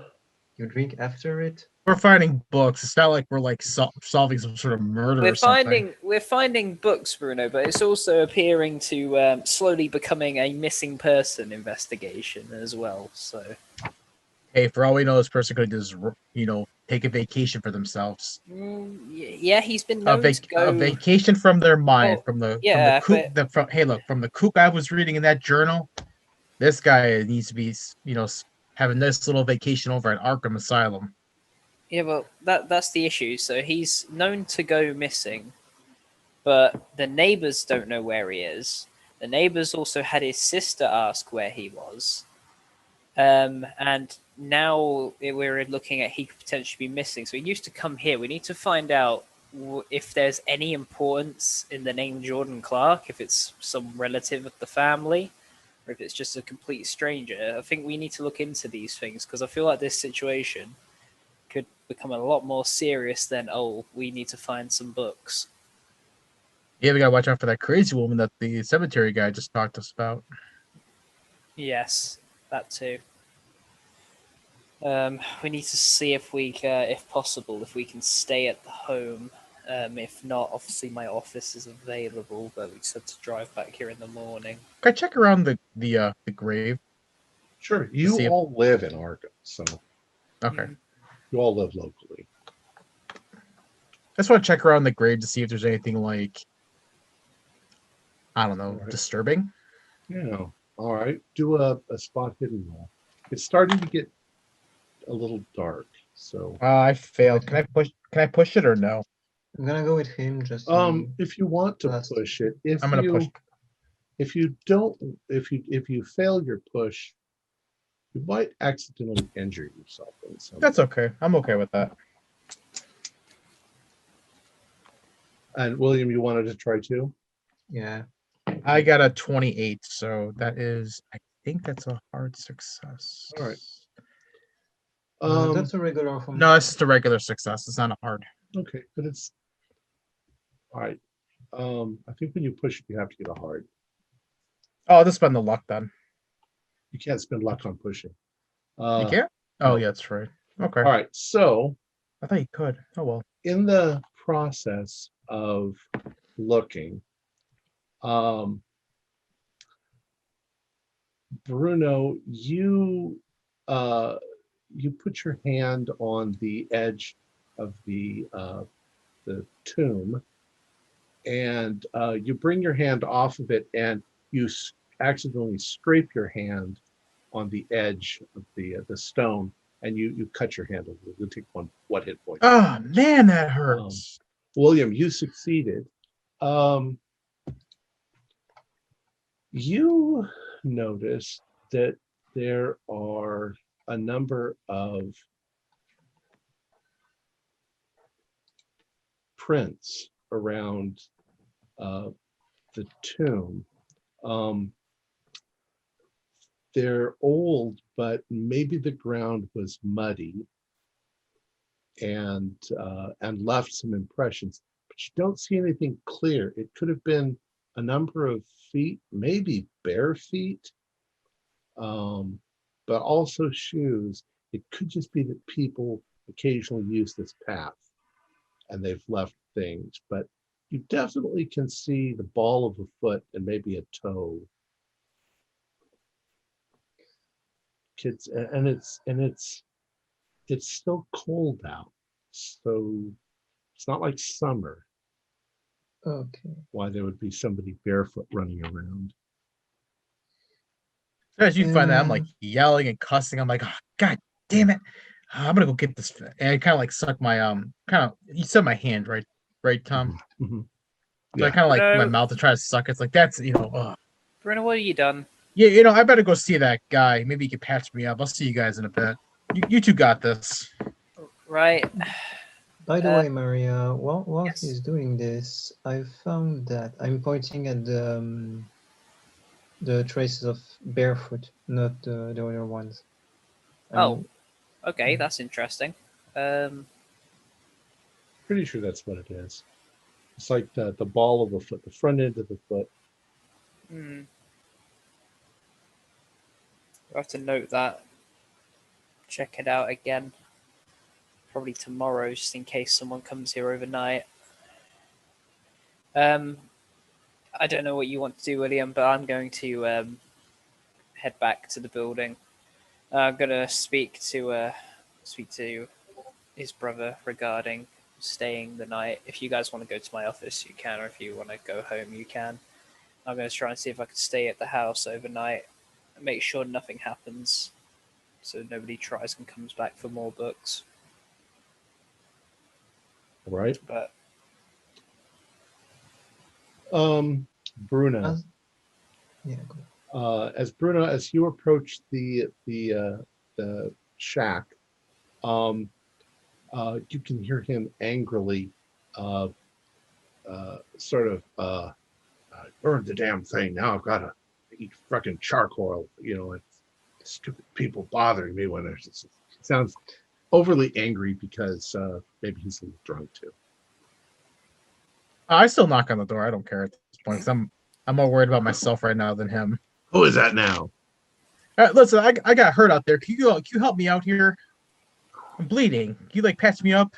For crying out loud, you guys are a bunch of babies. He opens the door and he says, well, come on in. It's what you'd expect.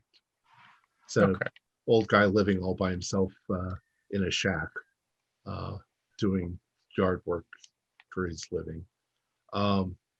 He patches you up. He pours some alcohol over your hand, which hurts like hell. But at least it sterilizes it, and he bandages you up. Hey, you mind if I get a swig of that? All right, go ahead. It is awful. It's bathtub gin. Oh my god, you were kidding this. Well, it's all you can get nowadays. Man. Ugh. You know, if you had some of that good stuff, you wouldn't be so cranky all the time. Can't get any of the good stuff. Good stuff's gone for years. Damn. All right, William, what were you going to do?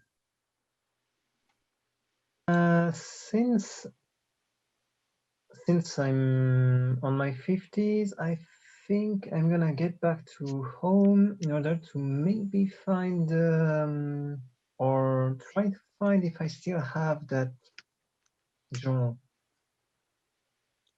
If you have the journal? Yeah, maybe try to find it if I don't have it. Since it's gonna take a bit of time. Yeah. You want the journal that Douglas? that talked about what happened in that cemetery. Yeah. All right. So you take the journal and you're taking it home with you? You have the journal. Just make sure at home if I still have it or not. Okay, you still have it. Okay, then I'm gonna read it in detail. Okay. You don't get any more information out of it than what you already got. Are you going home? Yeah. Okay, you're going home for the evening. Just Bruno, we assume you eventually go home. Yeah, might as well. Okay. Maria, you go back to Thomas Kimball, and he's like, Miss Bishop, you're back. Hello. So just updating you, and I needed to ask a favor, really. So we're still looking into the books problem. We're still making steady progress on it. We're hoping to make more ground tomorrow. I don't suppose you'd be comfortable with me staying the night. I'd rather make sure that nothing happens overnight, such as returning for more books if there is a thief, example. Well, I mean, it's not sure that it's appropriate for a young, beautiful woman like you to stay in the house with a single man. I suppose, why don't you do a persuade roll if you really want to do it? Yeah.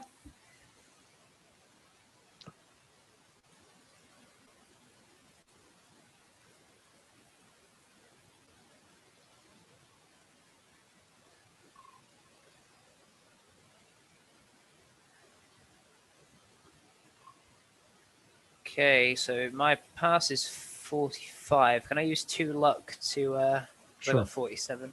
All right. Yes. Well, I'll tell you what. Let's let me fix up Douglas's room, clean it up a little. Yeah, that would be fine. I mean, in all honesty, I don't mind spending the night in the library if I have to. Oh well, that would be awfully uncomfortable. There's no place to sleep there. Yeah, But, I mean, if I really am grateful that you'd be prepping a room for me. I can do that as well. That's not a problem. Would you be okay with me going into the library for a little bit, of course. just so I can like lay out some notes and things like that? Yes, we of found course, out. of course. Thank you very much. So he does that. So that's Yeah. he tells you that, and then he retires for sleep around 9 o'clock. I would Alright. intend to stay up until probably about 1 o'clock in the morning.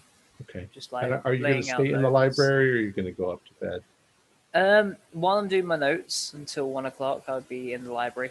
I'd probably be quite tired at that point, and then decide that it would be a good idea to go to sleep around that time. In that, Alright. but in the library, I'd literally just be laying out notes of what we found, notes such as like what was said with the neighbors, about the Jordan Clark on the grave, and then I'll tomorrow morning, if I get the chance to, if he's there when I wake up, mention it to him in the morning. But yeah, just basic sort of planning out stuff for tomorrow as well. But you're going to sleep up in the bedroom? Yeah, I'm going to sleep in the bedroom. Yeah, not the library. All right. So you're up until about 1. Do a listen roll for me.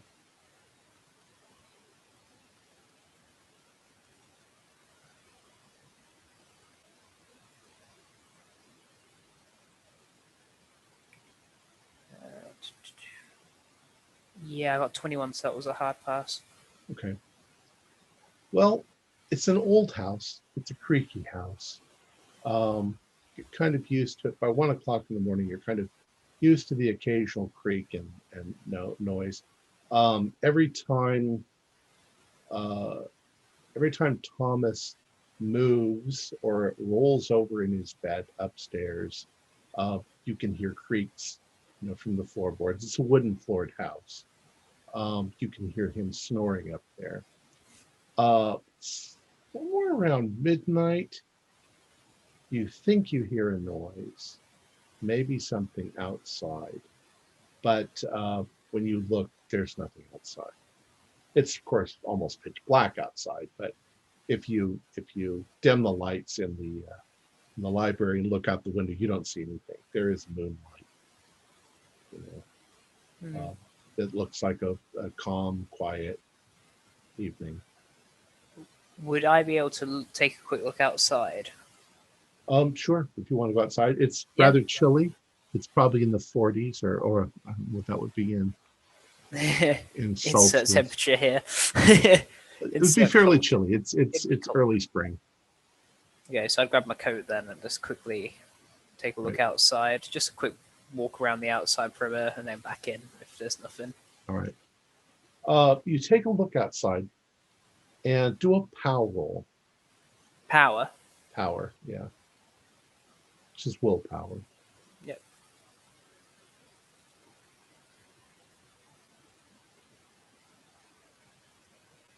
It's up at the top. Yep. I got 68, so no, didn't pass that. Okay. You look out at the black line of trees in the back, which is just there. You can't see any features because it's dark. It's just black. And I don't know, you're just a little creeped out about this whole mystery, but you don't hear it or see it. So you eventually go back inside to go to bed. Yeah. All right. What time were you guys getting together tomorrow? We never really set up a time. Let's say that you did. I'd be up at like fairly early, probably 7 o'clock in the morning Okay. or so. So So we'll say that you guys are coming over at 9. That seems reasonable, huh? do I get the chance to speak to Thomas in the morning, or is he gone? Yeah, you wake up at 7:30, and Thomas has gotten up. In fact, it's Thomas getting up that wakes you up. You can hear him getting up. Um, he goes down the stairs. You can hear that pretty clearly. You put yourself together, and you head down as well. And he's gone into the kitchen, and he's taking the initiative. He's making some breakfast. Figures since you're a house guest, he'll feed you. He's making sausage and eggs. Good morning, Miss Bishop. Oh, good morning, Thomas. Did you sleep all right? Relatively, yeah. Yeah, it was quite nice. I mean, it's better than the sleep I normally get. I tend to sleep in my office most days, so it's definitely better than sleeping on a couch. Well, here's some breakfast for you. I have fresh coffee or tea. Oh, thank you very much. Your friends you said they were going to be here about 9. Yeah, they'll be coming relatively soon, then we'll continue where we left off last night. I have some banking that I need to do today. Yeah, that's no problem. I did actually want to ask you a question. I didn't want to bother you last night, obviously, with it. Does the name Jordan Clark mean anything to you, or anything relative in the family? No. Okay, no No worries. Clarks in the family that I know of. That's no problem at all. It was just something we were looking into, potential lead on something, but that's fine. But yeah, thank you for the breakfast. Of course. I'll be getting out of your way in about an hour. Yeah, no worries. And so he goes off eventually to take care of things. What would you like to do? I'd like to, once I've finished what I'm eating, out of courtesy, just wash up after myself with anything that he might have not washed up yet. Then I'd like to go to the library and just go over my notes from yesterday. You go into the library and you sit down and you're going over your notes, and it suddenly occurs to you that something changed. You look back behind you at the books and you realize there are 4 more missing books. Oh, for God's sake. I knew I shouldn't have gone to bed. Blast. I write down that 4 more books have gone missing. Can I tell by looking? Yes, by going through or even recording, you can tell that Les Miserables is missing by Victor Hugo. The Three Musketeers by Alexandre Dumas. Heart of Darkness by Joseph Conrad, and A Study in Scarlet by Arthur Conan Doyle are all missing. Do a spot hidden.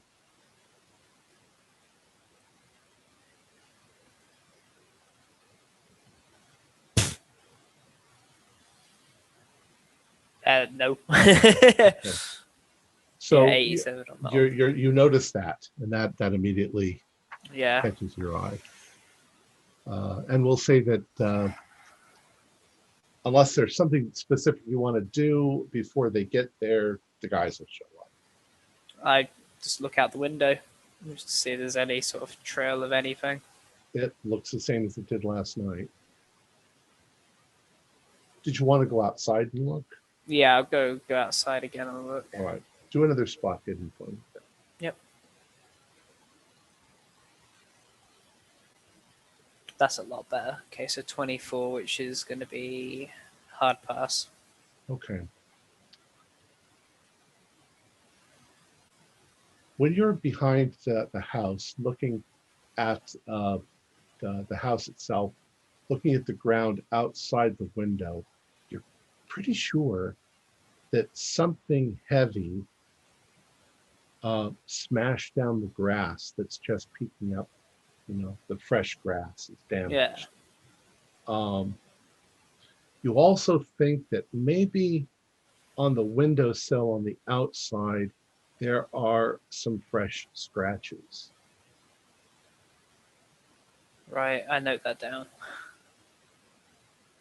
Yeah.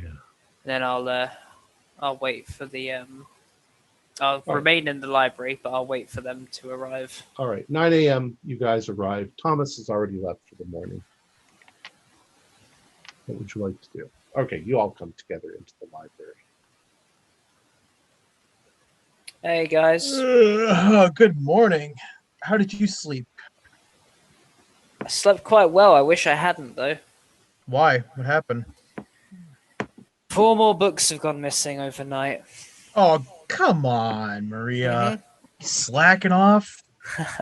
Very funny, Bruno. Mister, Well- I'm going to drink some alcohol on the job when it's Hey, prohibited. you know what? I slept good last night. I bet you did. I did. Right. In the meanwhile, I have looked outside. It appears that there's some fresh scratch marks on the windowsill. Looks like something heavy was placed to sort of give them leverage to get up to the windowsill. But yeah, not particularly happy with myself for that one. But you know, we'll still find it. I spoke to Thomas about the Jordan Clark grave that we discovered yesterday. He doesn't.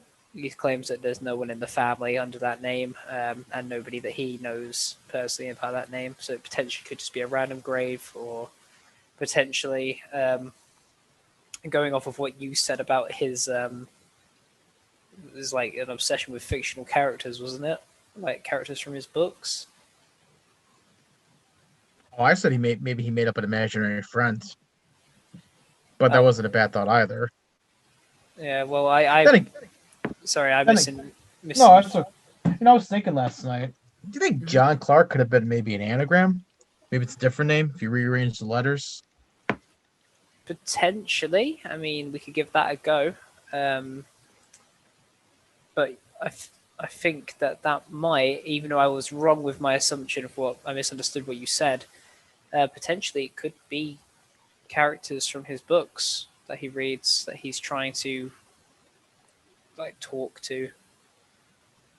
So potentially Jordan Clark is the name of a fictional character that he sort of Someone bonded with entered through in the the room. story. Hmm. There's dirt on the carpet.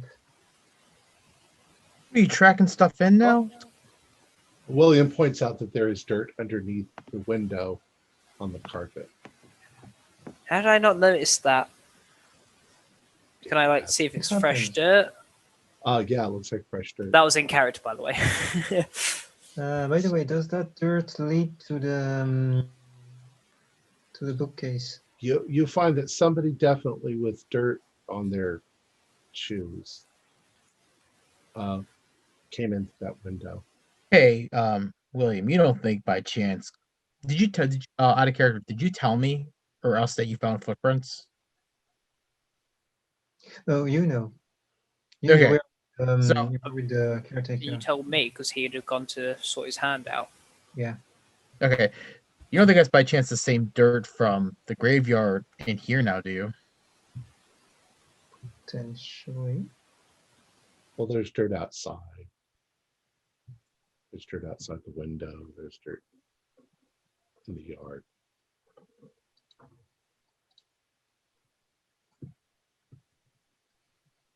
Something feels really off. Well, we about probably should go back to the everything. graveyard since we found footprints.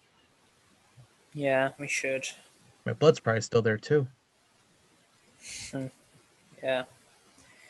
Something tells me you just want to go and see if you can get more alcohol from the groundskeeper. Hey, you're the private investigator, not me, so It's still prohibited. Maria, do an idea roll. I'm supposed to be a lawyer at the beginning, so I'm sorry, Mr. Lawyer. Did you actually see me go over there and have a drink? Did I say that I was having a drink? What role is it? Sorry. Idea. Idea. I'm retired. I'm retired. What do you- Oh, it's intelligence, is it? Okay. Yeah, I've got 80 intelligence. So that's going to be 40. So yeah, hard pass. Okay. There was mention of some newspaper articles concerning the graveyard that were mentioned.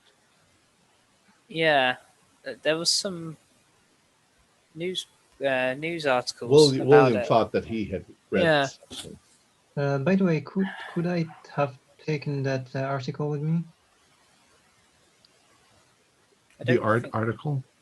Oh, you I did. You mean- didn't look for the newspaper articles. So Oh, I just suppose the but the library would have old issues of the Arkham that's Advice. that's literally what I was about Oh. to say. Yeah, it might be worth heading back there to see if they've got old newspapers lying around. We might be able to I can Find go something search for about it it. if you want. if you're willing to do that, William, that'd be brilliant. It'd give me and Bruno a chance to try and chase other leads. But we'll be around this area if you need us. All right. So, Maria and Bruno, what are you going to do today? Hey, Ferb, I know what we're gonna do today. I'm gonna go back to the cemetery and try Yeah, and definitely want to go back to the cemetery. I want to Okay. try and see if there's anyone new Wink. there. What day is it?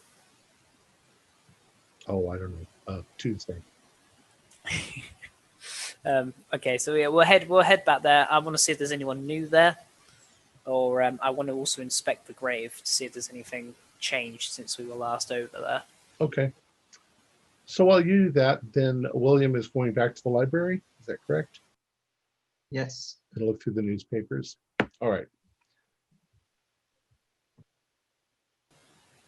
We'll do Maria and Bruno first. You guys head right back to the cemetery, and you start looking around. You can both do spot hiddens for me.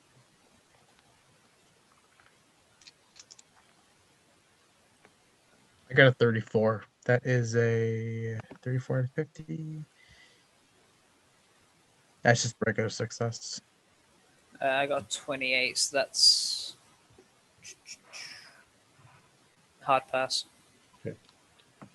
So Bruno, you are pretty sure that you see some evidence from, once again, like new grass that's coming up in the dirt that's been bent over.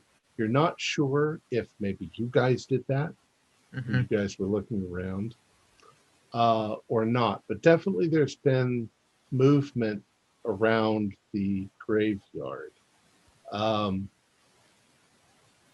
Maria, as you're looking, you find some clear evidence that there's some fresh movement around, that there's of weeds that have been knocked over near a couple of the graves. And you think you distinctly see a footprint, but it's an odd footprint. Once again, it's like just the ball and toes of a bare foot, but no heel on the ground. It's a little large too. Somebody with a big foot. Not Sasquatch big, but just a large foot. So you would guess from the weight, a male, barefoot in the cold. Bruno? That wasn't me. No, I didn't say it was, but this is pretty noteworthy. You think maybe it was that cemetery keeper? Maybe he got drunk and ran off, did some craziness. I doubt he'd do it in his bare feet. This is Oh, weird. You've never been drunk, have you? I would remember that. And you haven't been drunk. I would remember, wouldn't I, from William's description, that he had a similar outline of some sort of, or that he thought was a similar sort of outline, Right. where there was no heel again. Now, these marks and the weeds and stuff like that is not the grave of, was it Jordan Jordan Clark? Clark. Where Douglas used to sit. It's near there. Maybe one row over and a little bit down. So maybe we'll say 15 or 20 feet from, that's 5 meters, 3 meters, 5, somewhere around that, away from that particular grave where Douglas used to sit. Looks like there might have been a number of graves that it was around, but they are, I don't know, John Smith and Smitty Johns. It's not important, the name. Yeah. Mhm. Something's not right. It's weird. That's really weird if you only find one footprint too. Well, the ground is still fairly hard, Oh, so where would you say it was heading? Like, where does it head off into like more woodland or? well, it's generally pointed towards the path. Or the path back to the house? The path back to the house, but you're not really, you can't really tell from where. I mean, that's where it's generally pointed, but it would still, if somebody was standing there, they'd have to kind of climb over a tomb and turn a corner to get onto the path itself. so it'd be a lot of effort to do that. Well, it would be, you just can't walk in a straight line there. There's things in the way.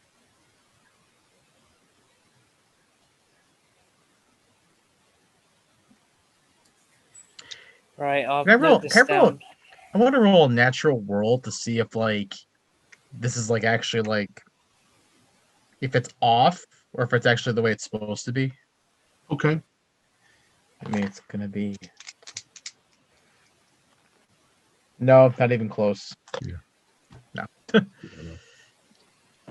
All right. So while you guys are doing that, William, you've gone to the library. Do a library roll for me. 95 items. With a bonus dice. You can roll it. 65. Do I have enough? By 5 points, I don't have enough raw luck to pass that. All right. So do another one. Do another luck roll. Do a luck roll. That works. 41 and 04. All right.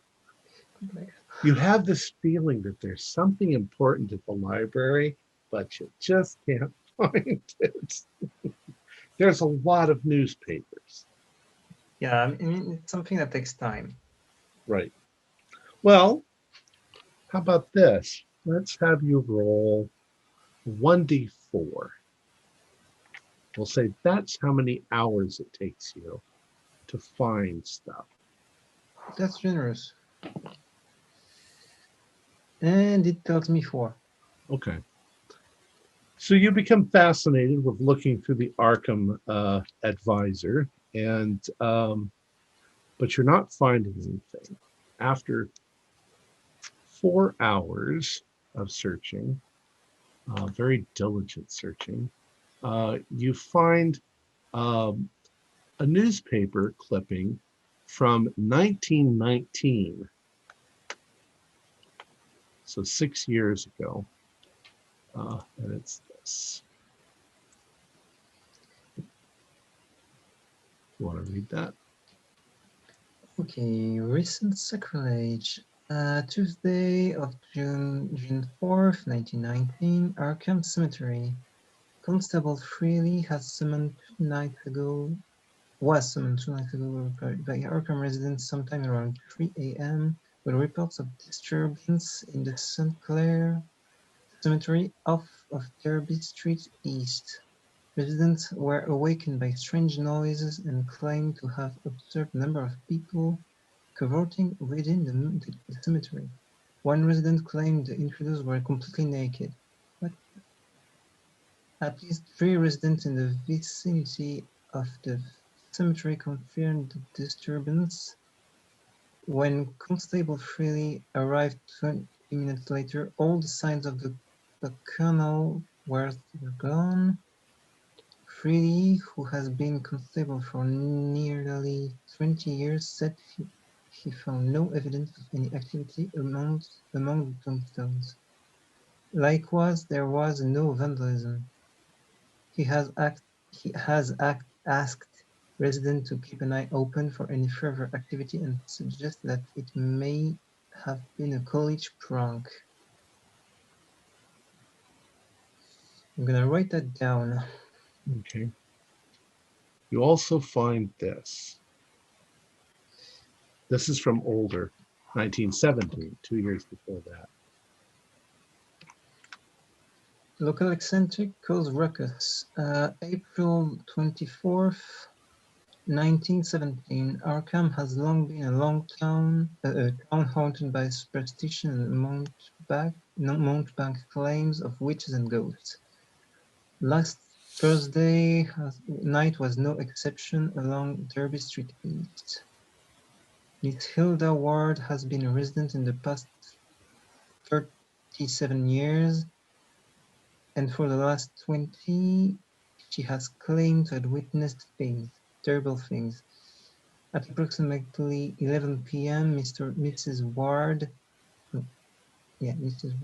ran door to door, awakening her neighbors and crying in the streets. She claimed that the devil's spawn was talking about the old Sinclair's cemetery, singing hymns to their master Satan.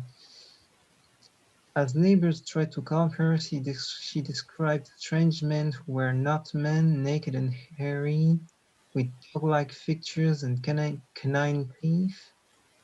She said they were tearing something up and feared it might be a person. The constable was called and did a cursory sweep of the area. The only thing he said he noticed was an automobile some distance away traveling along Derby. His conclusion was that it must have been some Miskatonic college boys having a bit of fun, and the case was dropped. As it turns out, according to her neighbors, Mrs. Ward has been reporting this devil's spawn on and off for the last 20 years. Speak English. All right. We'll assume that you secretly take those articles out of the newspaper and bring them with you.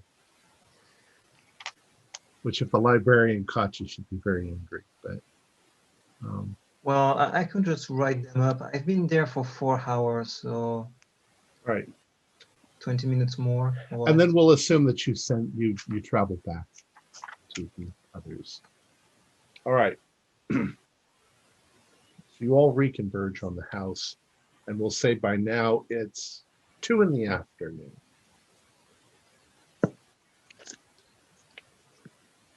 What would you like to do next? This may go over, obviously, our normal time limit. So you guys are having fun with it. That's okay.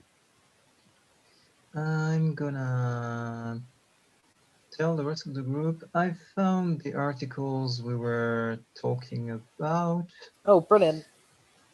I wrote them out just to be sure the librarian wasn't.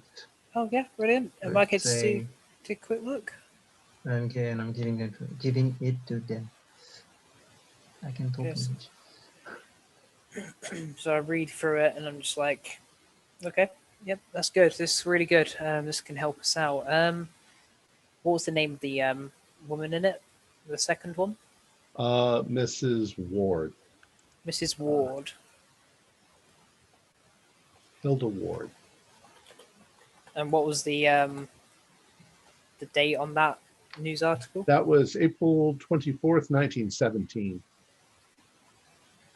So quite a few years ago. But there's definitely some things associated with that cemetery that are obviously odd. course, there's also a lot of locals that think that Mrs. Ward is. This is really strange.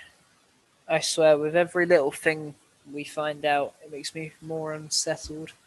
We need to look into seeing if it's possible to track down this Mrs. Ward. If we get the chance to question her, it could help us, point us in the right direction.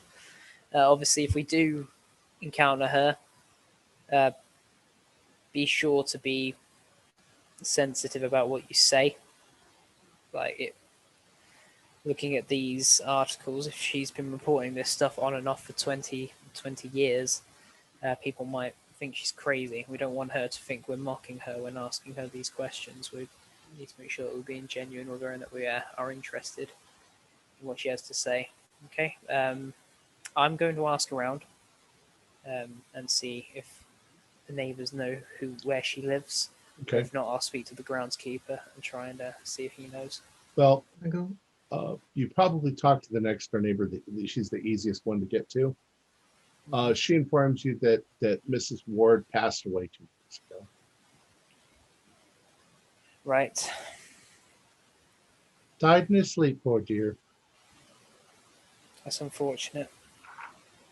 Well, she was 83. That's Yeah. pretty good for. That's no problem 1945. at all. Well, yeah. Well, thank you anyway. Sorry for bothering you again. Of course. And then I head back to the group and let them know. That's frustrating. It could have been a good lead. I don't particularly want to go questioning this constable. Get police involved, and we kind of want to deal with this ourselves if possible. Well, you know what we could do? I mean, you said when you slept there, someone came and took how many books? 3, 4 more. 4 more books. Oh, So my. maybe, what if we all just stayed up tonight? We could do it in shifts so that we're not losing out Or on we sleep. could just take all the books out and put them somewhere else. I'm not sure Thomas would be particularly happy about that. Well- We don't want to worry him unnecessarily. How would he know? Well, I'm trying to keep things in this house and this case to a need-to-know basis, and he doesn't. So I'm trying to keep as much from him that he doesn't Oh, need to so know. you haven't told him that 4 more books have gone missing then. I didn't get the chance to be left. Well, no, I didn't want to make us look incompetent by the fact that more stuff had gone missing overnight. Well, that's what I'm saying. If we move all the books and saying, "Oh yeah, we had to do some further investigation," we gotta move some stuff around. That would make sense. We could do. We could move them back to my office. For all we know, he could be there right now. I mean, he could already know that more books have gone missing. Unless he's the one taking the books and just jerking us around. We should take the books somewhere else, because if they keep coming to this house for the books, they'll know that they're here, regardless of where we hide them here. How many books are left? Hundreds. Hundreds, huh? Yeah. I think we So should just. it'd probably take too long, wouldn't it, to move all of them? You're gonna move them to the office. Yeah, you couldn't fit them all in your car. I do have an idea. Obviously, I don't want to interrupt your guys' sort of schedules. I can go to sleep now, get some sleep, and then I can stay up for most of them, like pretty much all night. Take over from one of you guys, and I'll keep an eye on everything overnight. Why don't we just set up a trap while we're at it too? Well, is there anything we could put on the windowsill outside that would leave prints? Perhaps there's some. Was anti-theft paint a thing around that time? Flower. I don't think so. No. Flower. Yeah, I could do that. Flower would work. It's in every house. Except if it rains, then we're in trouble. Yeah, Well, that's a that's good a point. problem. We'll say the forecast. There's no rain tonight. Forecasted. They have the technology. Of course, we could always just leave a book and like tie a string to it, and then if they take it, then we know. I'd rather stay up. I'd rather maybe get to see what is actually, who is actually trying to take these things. We get a good look at them and we can go from there. Maybe we should all just sleep then, because if we can't figure out, and if we don't have any other leads to go on. like I said, I'm going to try and get some sleep now, so that I have the energy to pretty much stay up all late night, early morning.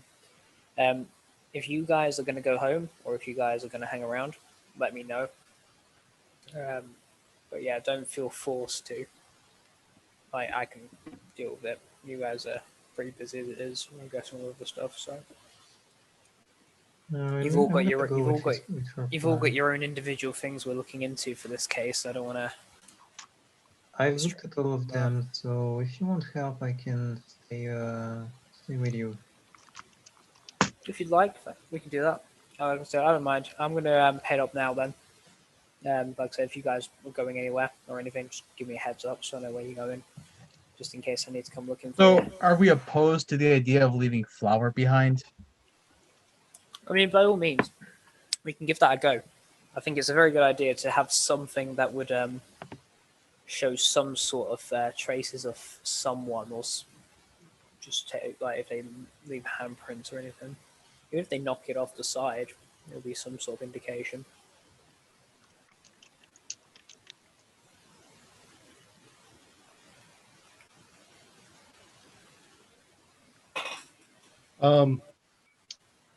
There's probably flour in the kitchen. You want to do that, William? While Maria goes to sleep. Yeah, I think I'm gonna go with the plan of Maria. So I'm gonna follow her on that idea. I don't have any better one anyway.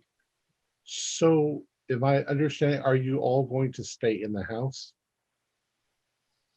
Obviously, I'm going Makes to. the most sense if we're allowed to stay in the house to sleep. I'm going to sleep anyway, but I would rather get it just out of courtesy, make sure that Thomas is okay with it. Well, rather than sleeping in the house, I can go sleep at my house and coming back for tonight. That would be less intrusive towards Thomas. Right, but here's the thing: what time are you gonna come back? We can set up a hour. That's a problem. Maria, what time did you go to bed last night? I was up until 1 o'clock. So nothing happened before 1 o'clock then, right? Because you Well, noticed the books were gone in the morning. The thing that frustrates me is I heard a noise before going up at 1. I heard a noise, and I went outside to look, and something just fell off, but I couldn't see anything. Mm-hmm. I looked out into the tree line, couldn't see anything there. But something just felt weird. But I kind of just brushed it off as just fatigue, and went to sleep. But obviously, I must have heard something. Like now, I'm thinking about it. I must have heard something. What season are we in, Keeper? Early spring. Early spring. Okay. It's 2 a.m. We just can't. We can't afford to have any more books go missing. I feel bad enough keeping the 4 that have gone missing since. What would happen if one of us slept in the library? I mean, you could sleep in the library. I mean, like I said, I plan on staying up all night in the library. So. No. That's what I meant. It's like if we slept in the library. We could do. I'm not opposed. I'm not against it.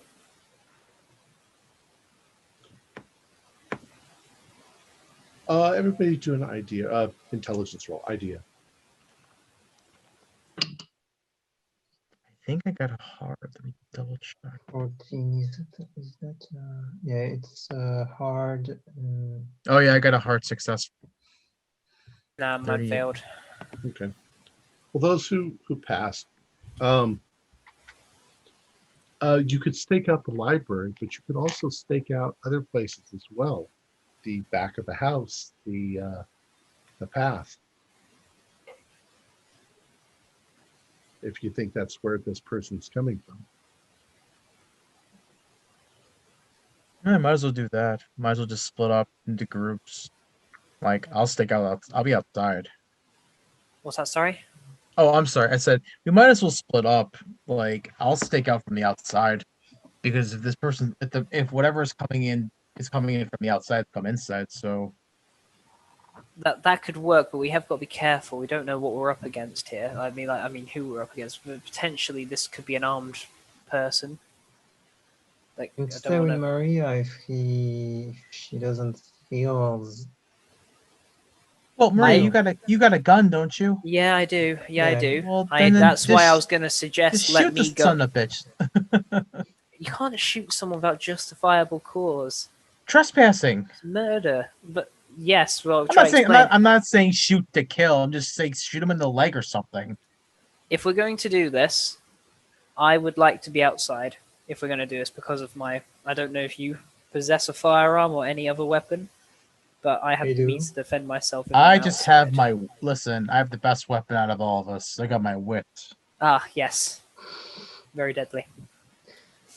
I can stay in the library if you want, so that I can keep an eye on the books if they disappear for any invalid reason. I'll tell you what. Yes. I'll tell you what. I'll just stay in the car. If I see someone, I'll just run them over. How about that? As long as it's not my car. Cars out on the street. I look out the window towards because I'm assuming the window looks over towards the pathway, doesn't it? Out Correct. that way. Yeah. Is there any sort of like shed or anything, any sort of like external buildings out there that way that I could use as a place to Well, stay? not a shed or anything, but the woods themselves are very dense. There's a thousand hiding. What would happen? I've seen this anime before. We haven't noticed any tracks outside, have we? Have we looked at or no? Maria saw what looked like a footprint, or at least. But not the tracks that her and I found earlier in the Hard to cemetery. tell. It's hard to tell. Mm. You have evidence that something is coming along that path, coming to the back of the house, possibly bringing something in order to climb up to the window and stealing books.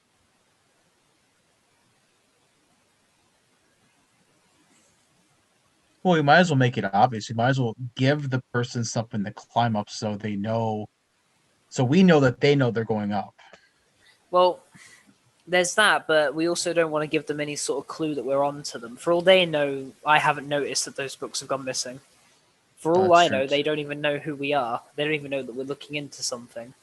Now that I think about it, I haven't been upstairs yet. Well, other than going to sleep. On the layout of the house, is there a window which lines up near more or less with the window downstairs to the library, so that I can have pretty much the same view I would from the library, but upstairs? There's not. That's the back No. of the house. That's a good Outside idea, it actually. is. There might be one upstairs. Okay, one that has a similar angle then. Right. Maria, do an idea roll once again. Yep. What if we set up a trap in the inside of the library by the window?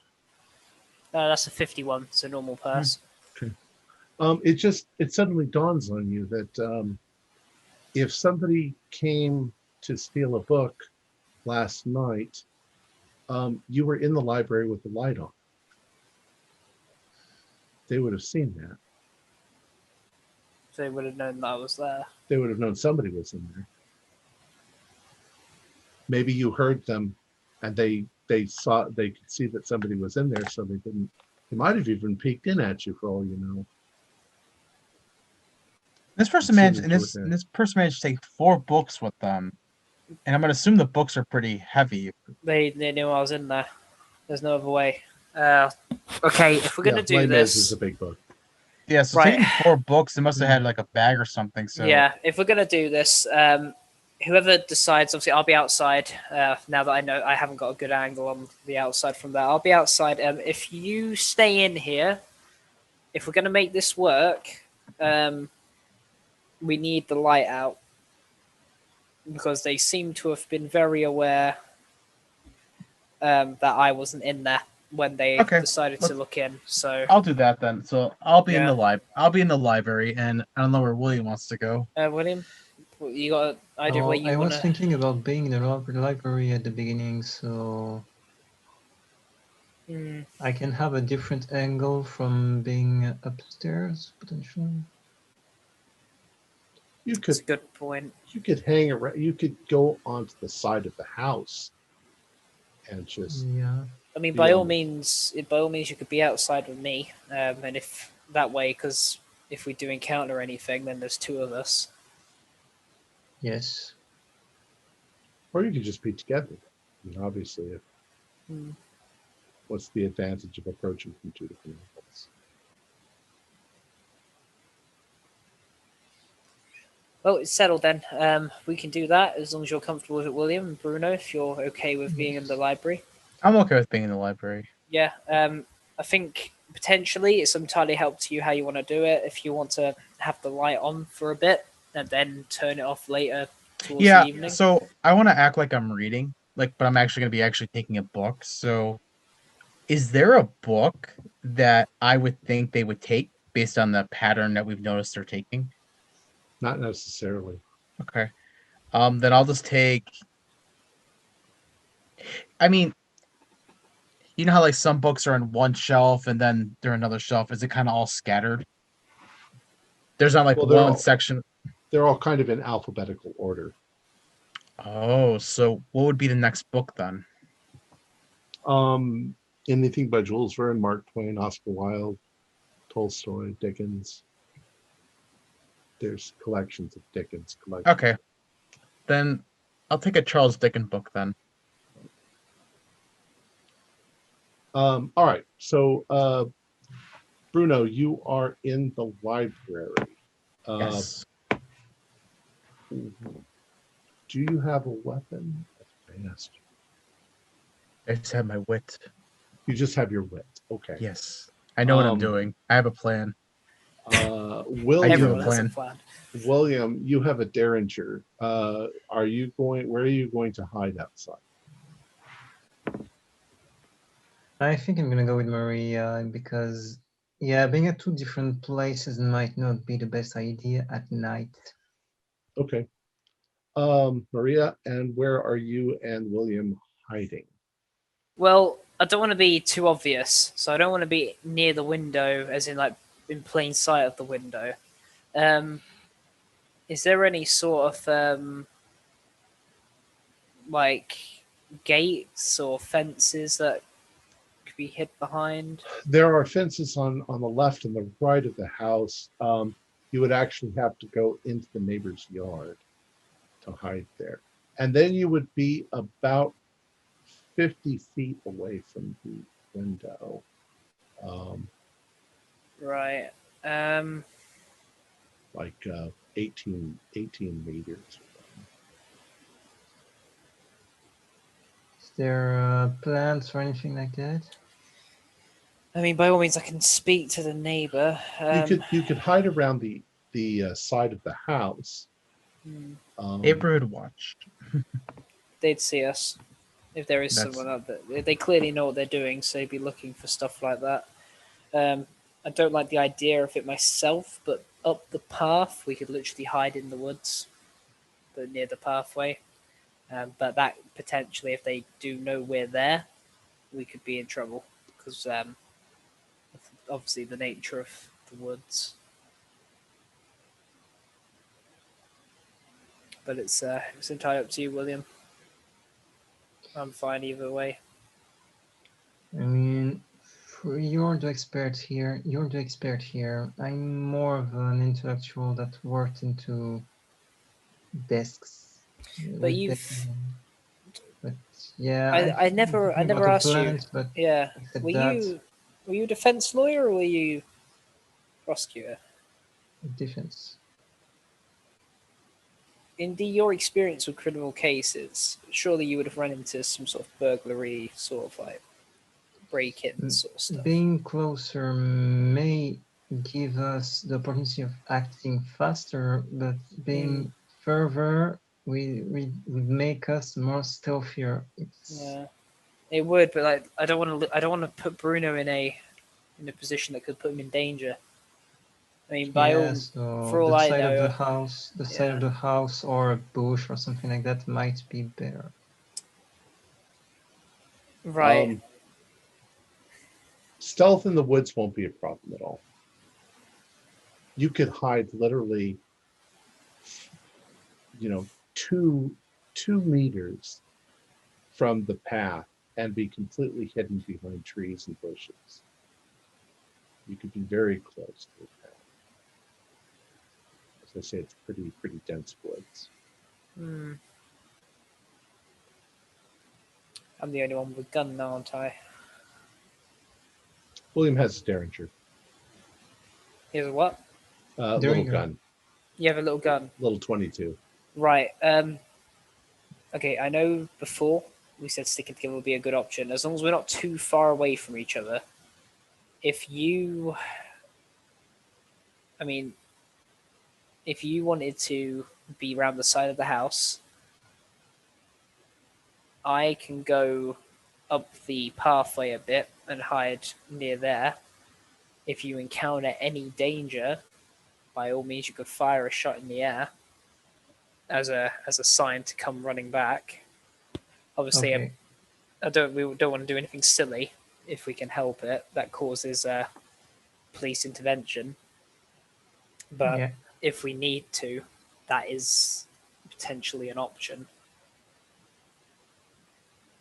But it's what you're comfortable with. I don't want to put you in a situation where you feel uncomfortable or it could put you in danger. Yeah, the side of the house might be better since I don't really have the best firearm around. Yeah. Okay. That's entirely fine. I'm going to go to my car, assuming you're okay with what I said in the private message. Sure. I would like to take my shotgun out of the car, Okay. and I would like to put it in the library with Bruno. Okay. Not necessarily because he'd know like how to use it or defend himself with it if needed, but more so I can run to it if I have to, and I'm not having to run to my car as opposed to the. Actually, Okay. that being said, it'd be easier to get to the car than the building. I'll leave it in the library just in case Bruno, like in a, literally last like big emergency, Bruno potentially could use it if he knows how. But I'll leave it in there. All right. All right. So, Maria, you are hiding a little bit in the woods. Are you hiding near where the path enters the backyard? Yeah. Okay. Yeah, sort of around there. And William, you are hiding around the side of the house. And Bruno, you are in the library with the shotgun. Let's assume that you told Thomas what you were intending to catch the thief. Mhm. And so he is staying in town at a hotel. Okay. He's not in the house. All right. So hours go by.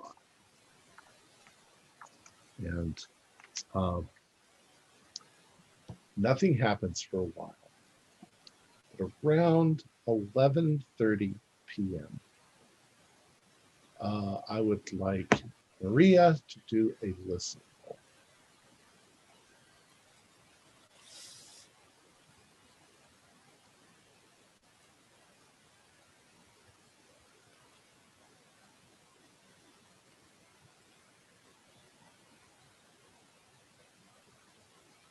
What's your rule on luck? How much you can use in one go? As many as you want. Okay. So I got 67. To pass, I need 55. So I'll use luck to take that down then. 12, yeah. Yeah. All right. So you're sitting there and you're quiet and it's creepy and it's dark and it's chilly. And most of what you hear is the beating of your own heart and the rustling of your clothes, as you're moving around. There's a slight breeze. And as you were sitting there, something wafts across your nose. It smells like rotting meat. And you smell it, and then it gets a little bit stronger. And you suddenly can hear that there's something moving along the path in the dark. It's very dark where you are. And it's not moving like somebody walking or running. It's sort of loping. It takes a few cautious steps forward and stops, and moves a little bit more and stops.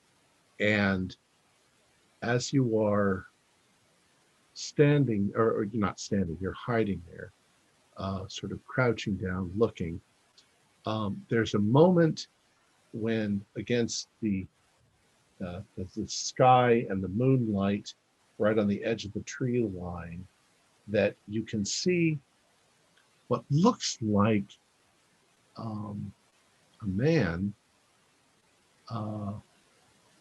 You can't see any details because it's so dark, but you're pretty sure it's a naked man. He's got a lot of hair, and he seems to sort of be walking on his toes, like he's tiptoeing, quite literally. He's also hunkered down. He puts one hand on the ground as he's looking at the house, and you can sort of see the shape of his body sort of looking around. You still can't see any features. And it suddenly makes a rather quick little run towards the house. Of course, the lights are out. Bruno's turned all the lights out. William, do a spot hidden. Spot hidden.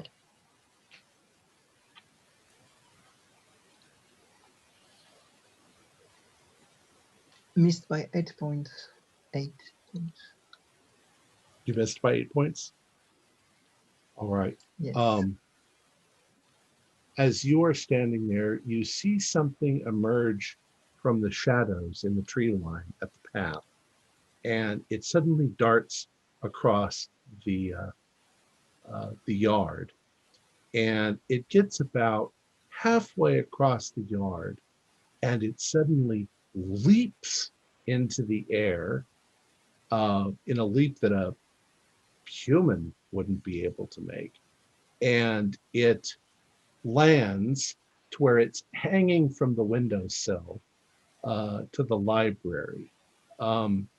Bruno, you are inside the library trying to stay awake. You're sitting in the dark over in the corner with the shotgun, and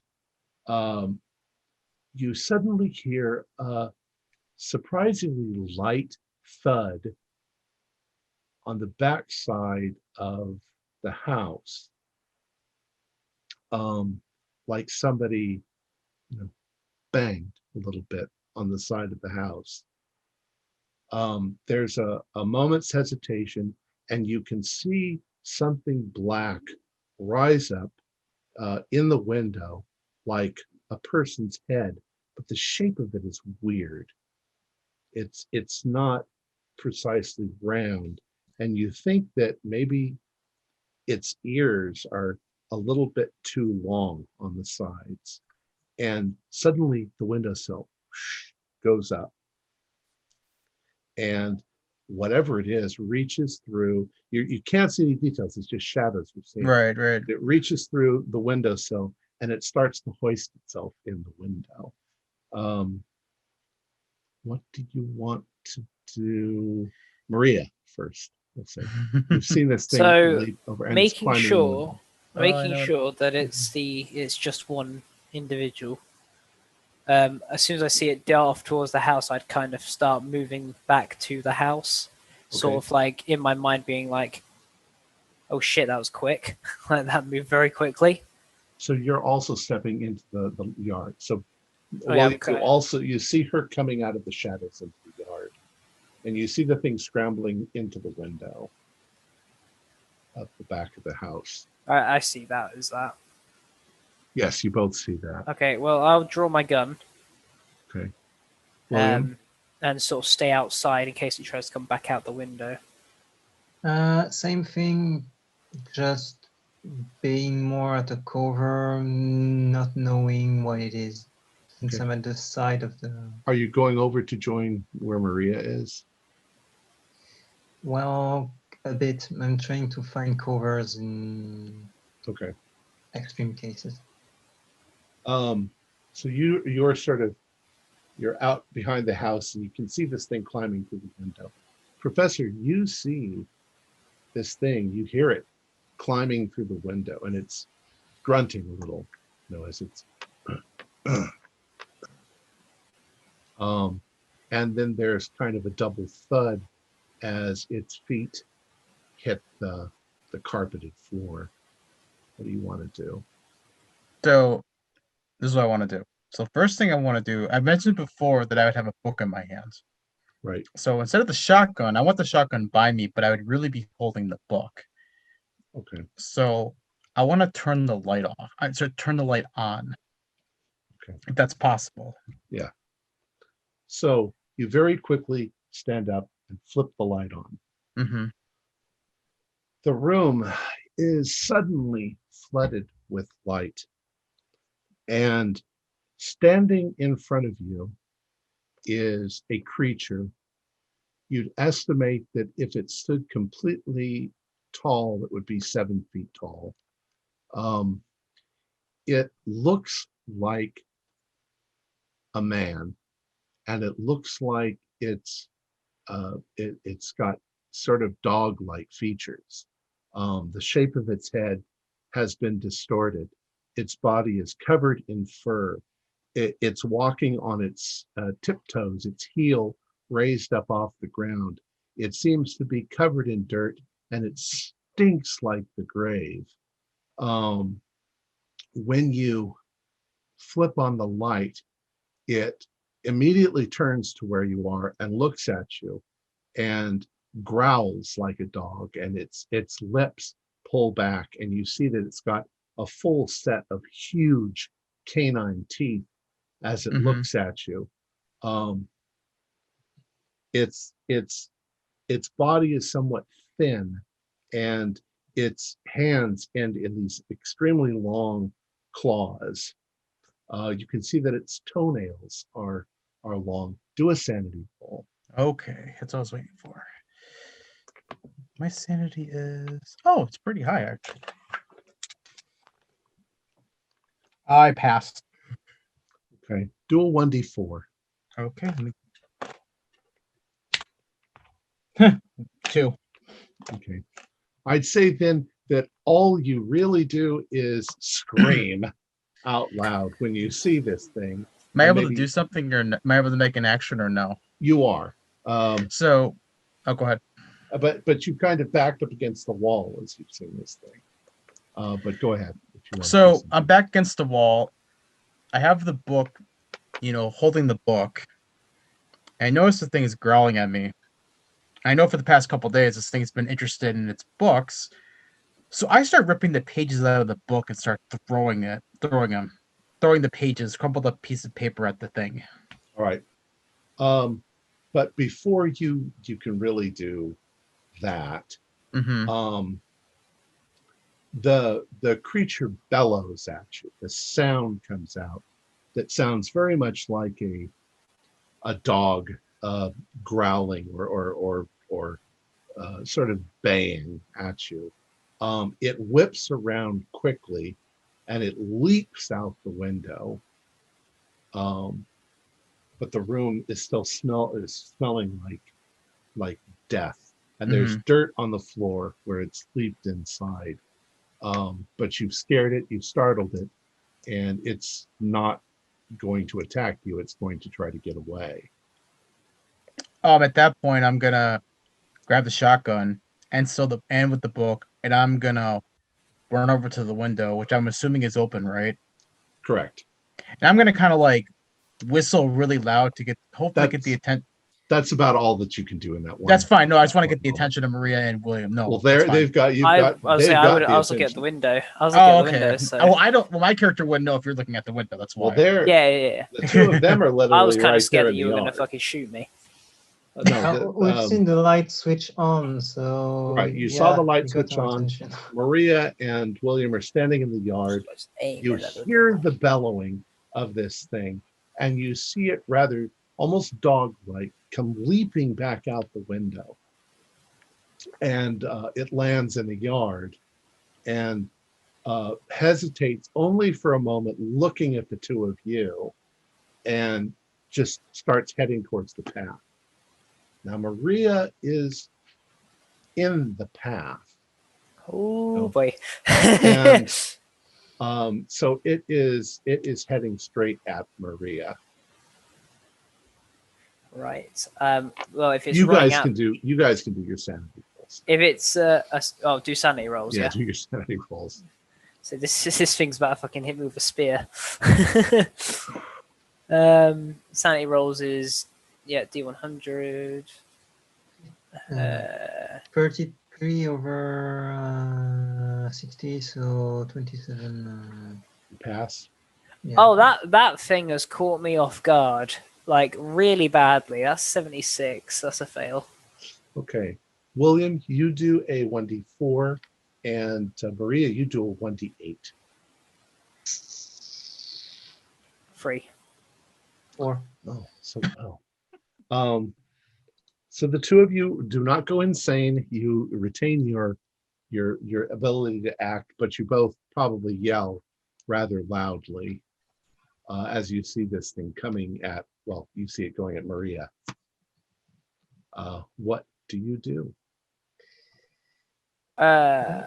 Let's do dex order. What are your dexes? Up at the Dex. top. 60. Last. 45. I got a 40. I take it back. I got a 47 actually. Okay, so we'll have Maria go first. So if this thing's dashing up, do I lose any sanity, by the way? You lost. You said 3. Oh, so I lose 3. Yeah, You sorry. lost 3. Yeah. Yeah. Let me quickly jot that down. So if this thing's going to be darting at me, I'm going to shoot it. Or try to shoot it.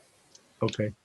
You discharge your firearm. Go ahead and shoot at it.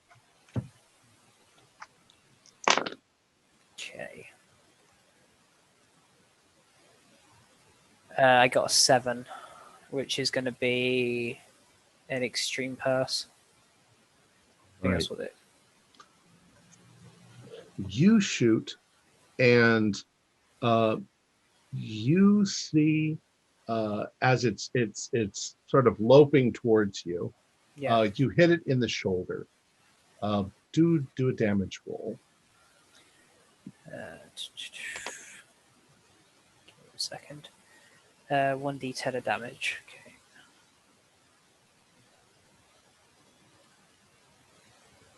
Okay. 6. Oof. All right. Do 6 damage. So what you see is as it's loping, your bullet hits it in the shoulder, and you see it sort of dip, as it's coming, because you've obviously hit it. But as it does that, William, what do you want to do? Sorry, Bruno, what do you want to do? I want to go outside at this point. Do you want to go through the house, or do you want to climb out the window, or? I would assume climbing up. Well, probably go through the house, because I think going through the window would probably not be a good idea. That's going to take you around to go out the house and run around. That's fine, yeah. All right, so you're doing that. William, what did you want to do? You've seen her shoot at it. I'm gonna take a look at how the thing acts, because if it's not aggressive, I don't see a reason to shoot at it. Okay. Well, at the moment, it's running straight towards Maria. But just before it gets to Maria, you see it leap once again, kind of the way that it did before. Not quite as gracefully, because it's obviously injured and bleeding, but it leaps right past her. One of its claws comes down and sort of shoves Maria to the side, and you see it run back down the path. Okay, he doesn't want to hurt us. At least now. So Bruno is coming out. Maria, what do you want to do next? The thing has Follow run him, past you. by It's the way. going Has it pushed me to the side, or has it knocked me to the ground as it's done that? We'll do a dex roll. Okay. See if you I'm gonna stay follow standing. him, by the way. As I can. I got 41, so I would assume that's an all pass. So I'm guessing I would have just. Okay. You stumble back, but you don't get injured by it. Right. I guess I'll take another shot. Okay. Depending on how far away it's run from me. Well, if you've got enough time. Yep. And now it's running away from you, so it has no way to dodge if you fire. Okay. So I'll go to shoot it then. So I'm assuming I still need to make the roll for it. Yeah. Yeah.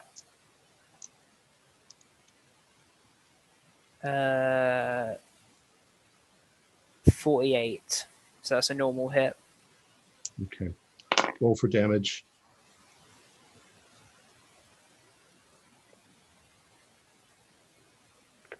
That's a 7. Oof. Okay.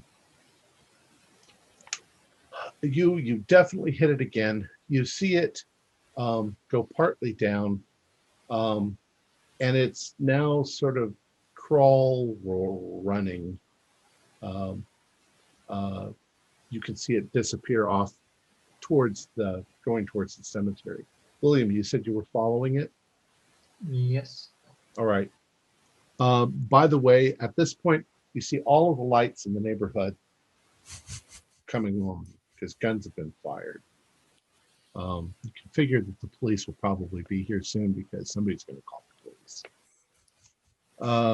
William, you've joined Maria, and William has run ahead. So William's, 30 or 40 feet ahead of you, and he's running down the path towards following the thing. You can see that there's blood on the ground, but not as much as you'd expect.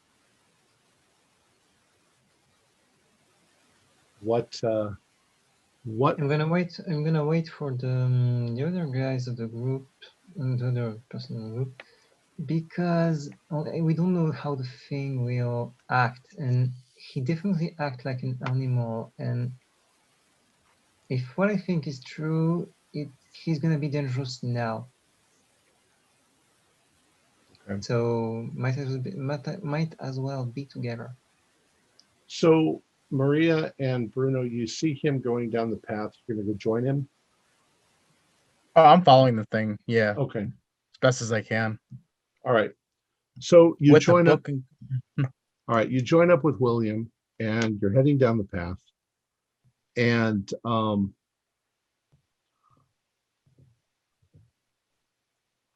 as you approach the cemetery, you can see the thing is lying on the ground near the base of one of these graves.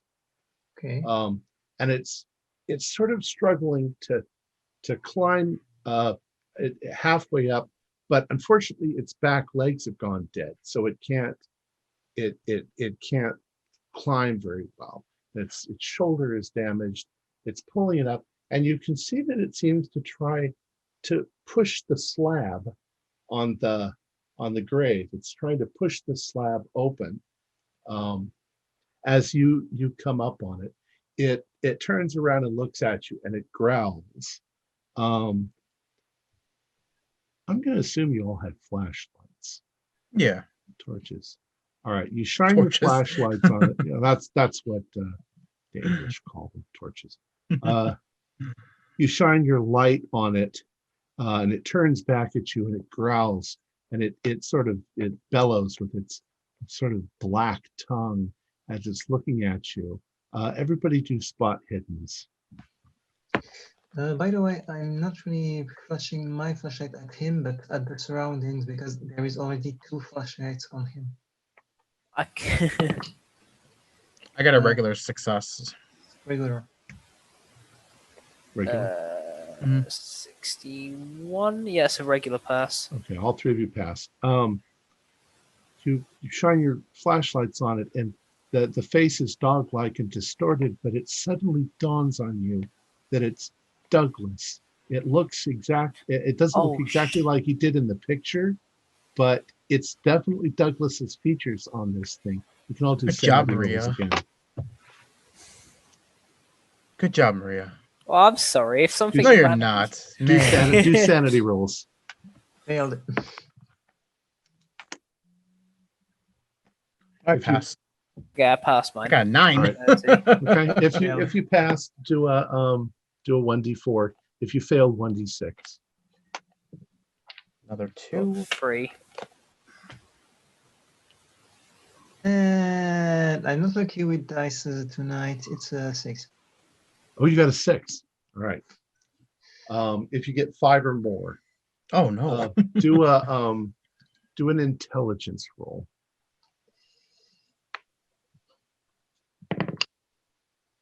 93, so it doesn't succeed. So you failed? If I fail. No, good for you. All right. So you just take the 6 points. But you realize you're looking up into the face, or you're looking down into the face of Douglas, and he's furious and snarling at you, Oh, I can and imagine. he's trying to drag himself to that grave and get in, and he's bellowing. What do you do? I almost want to kind of help him at this point because he's just kind of. And You don't get to say you shot him. I'll do it Why again. don't you finish him off while you're at it? It's Try and not give far off him my the mind. book. I don't know. Try and give People- him the book. I kind of want to help him. I feel like because I haven't lost that much sanity. 'Cause Well, he's trying to, realize like- he's filthy, dirty, and stinks like the grave.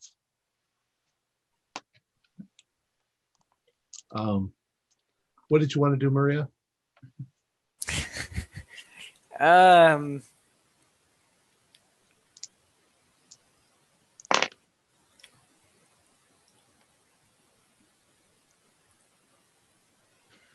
I think I'd be too caught up in the shock of it being him to shoot again. Can I So try to get the book from Bruno and try to give it to him? Deringer at the ready in case of. Well, if I was gonna try to help him, I'd have to put the book down.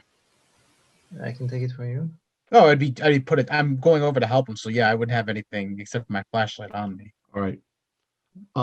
Either one of those actions, maybe you try a combination of both. If you try to get near it, it snarls and it bellows and it's bleeding and it's swiping its monstrous claw in your direction, like a wounded animal.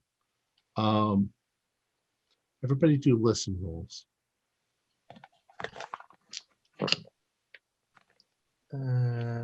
13, so I think it's a hard. I failed. I'm too busy listening to their growls. It's a hard. Maria? I got 41, which is a normal pass. Okay. Maria, you think you hear an odd noise somewhere else. William, you start looking around and you realize that you're hearing like stone scraping on stone from here and there around you.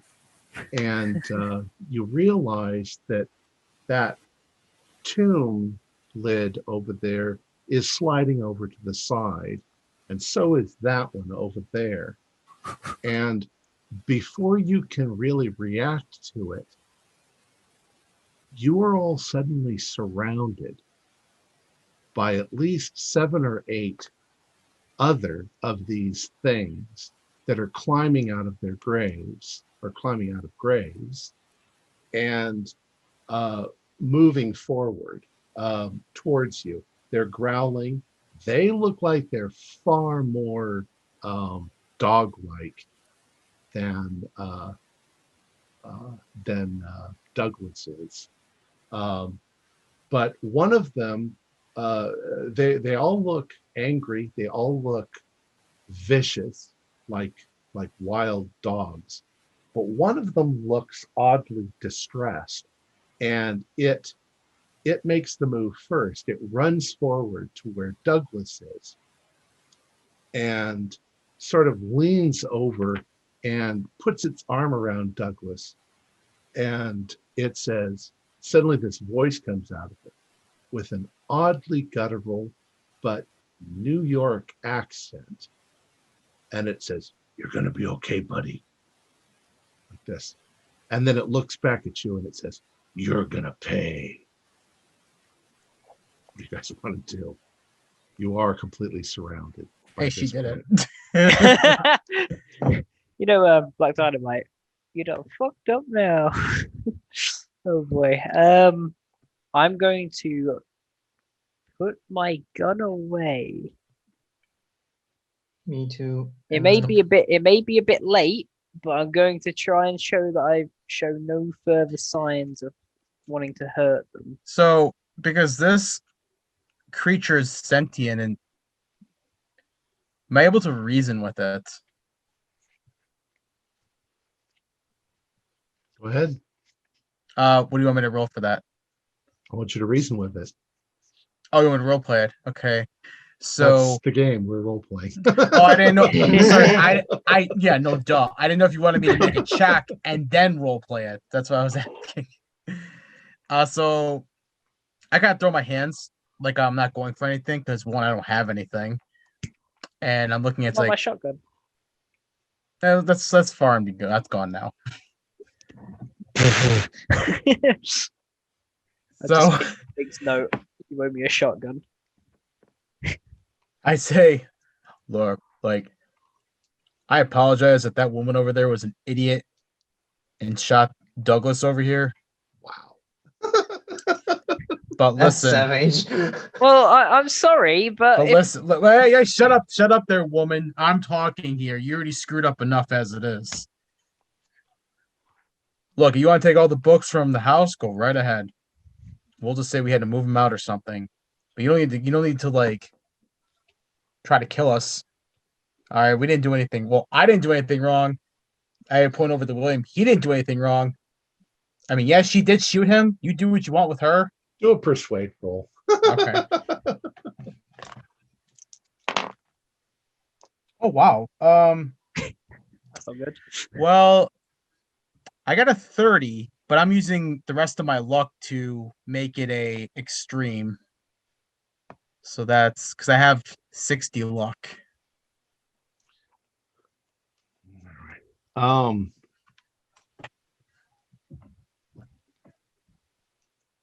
The creature says, "Oh, there's no escape for any of you." And the one that you shot, the one that's on the ground, he says, "Let him go, let him go." And he's like, "But they've hurt you. They've shot you. They're idiots. They don't know. They don't know who I am." He's like, they look up at you for a moment, and he says, "Get out of here." Or he just sort of yells that at you. Now. I run. I book it. I run as well. I'm gonna leave the book at the floor, at the ground, just to be logical with what Bruno said, and get the fuck out of here. I will push Maria out of the way so in case she needs to fall down to take one for the team.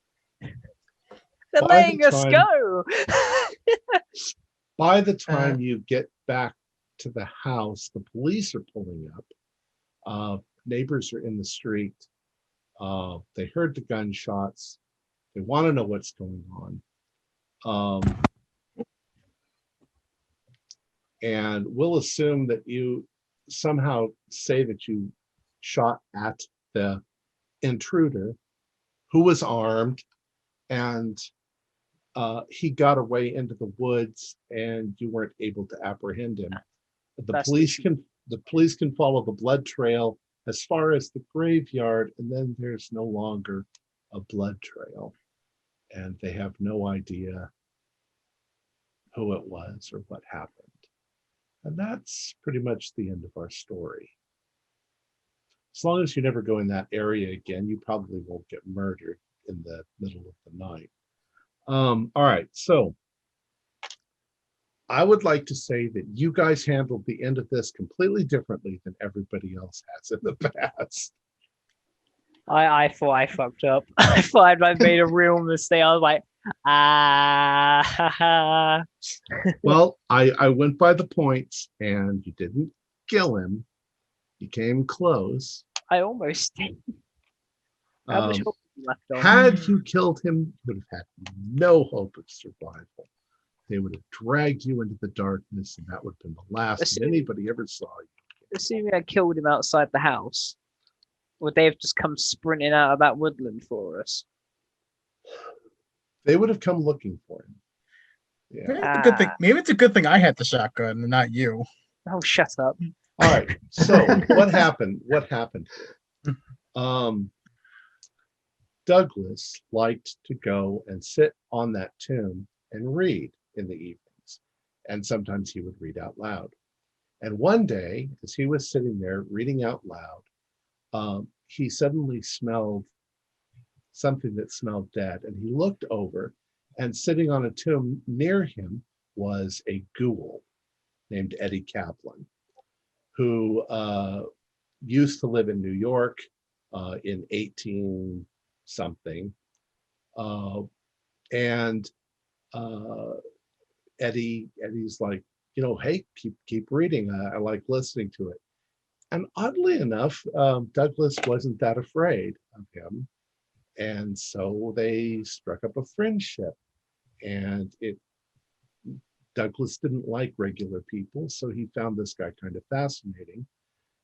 And it turned into a kind of a,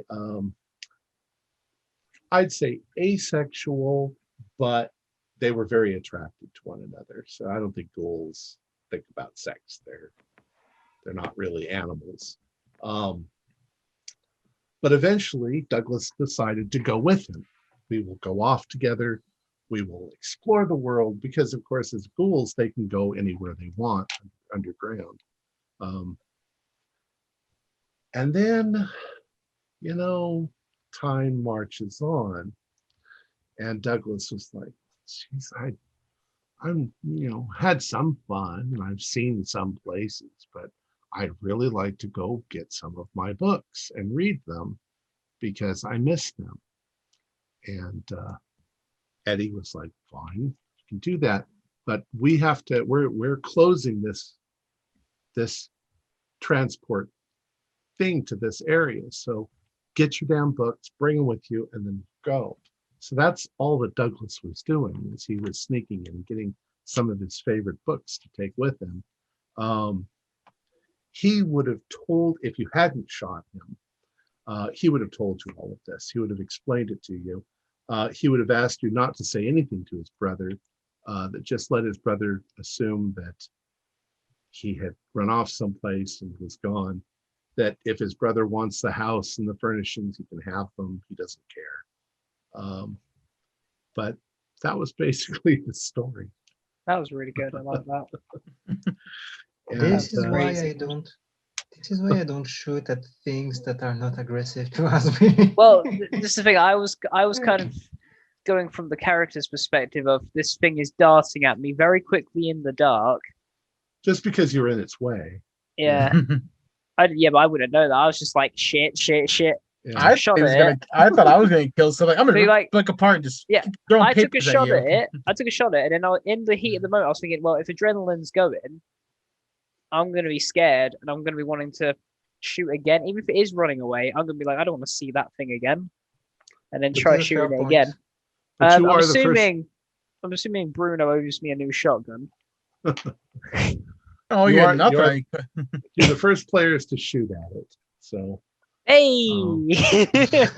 So let me And go- survive. let me go ahead and finish up, and then we can keep talking. Yeah. Our players included Dalton Dunn, Lauren Eason, and Simon Benfay, with myself as the keeper of the secrets. We're currently producing up to 4 shows a week, with music and sound effect added in post-production in order to create a richer listener experience. We provide audio-only versions of our shows free for you to download from Podbean or iTunes. The costs involved with the show are provided almost entirely by our patrons. Without them, we wouldn't be able to do what we do. If you'd also like to help support our show, please visit our Patreon account. Just $1 a month helps us a lot. You can find a link in the description below. Like, share, and subscribe to our channel, and punch the bell icon for updates on our latest shows. Leave us some comments. We enjoy reading them and answering any questions you might have. This is Tom Rayleigh, together with all the members of our gaming club, inviting you to journey with us once again into the darkness for another adventure into the universe of H.P. Lovecraft and the Call of Cthulhu role-playing game. Until next time, good luck and good gaming.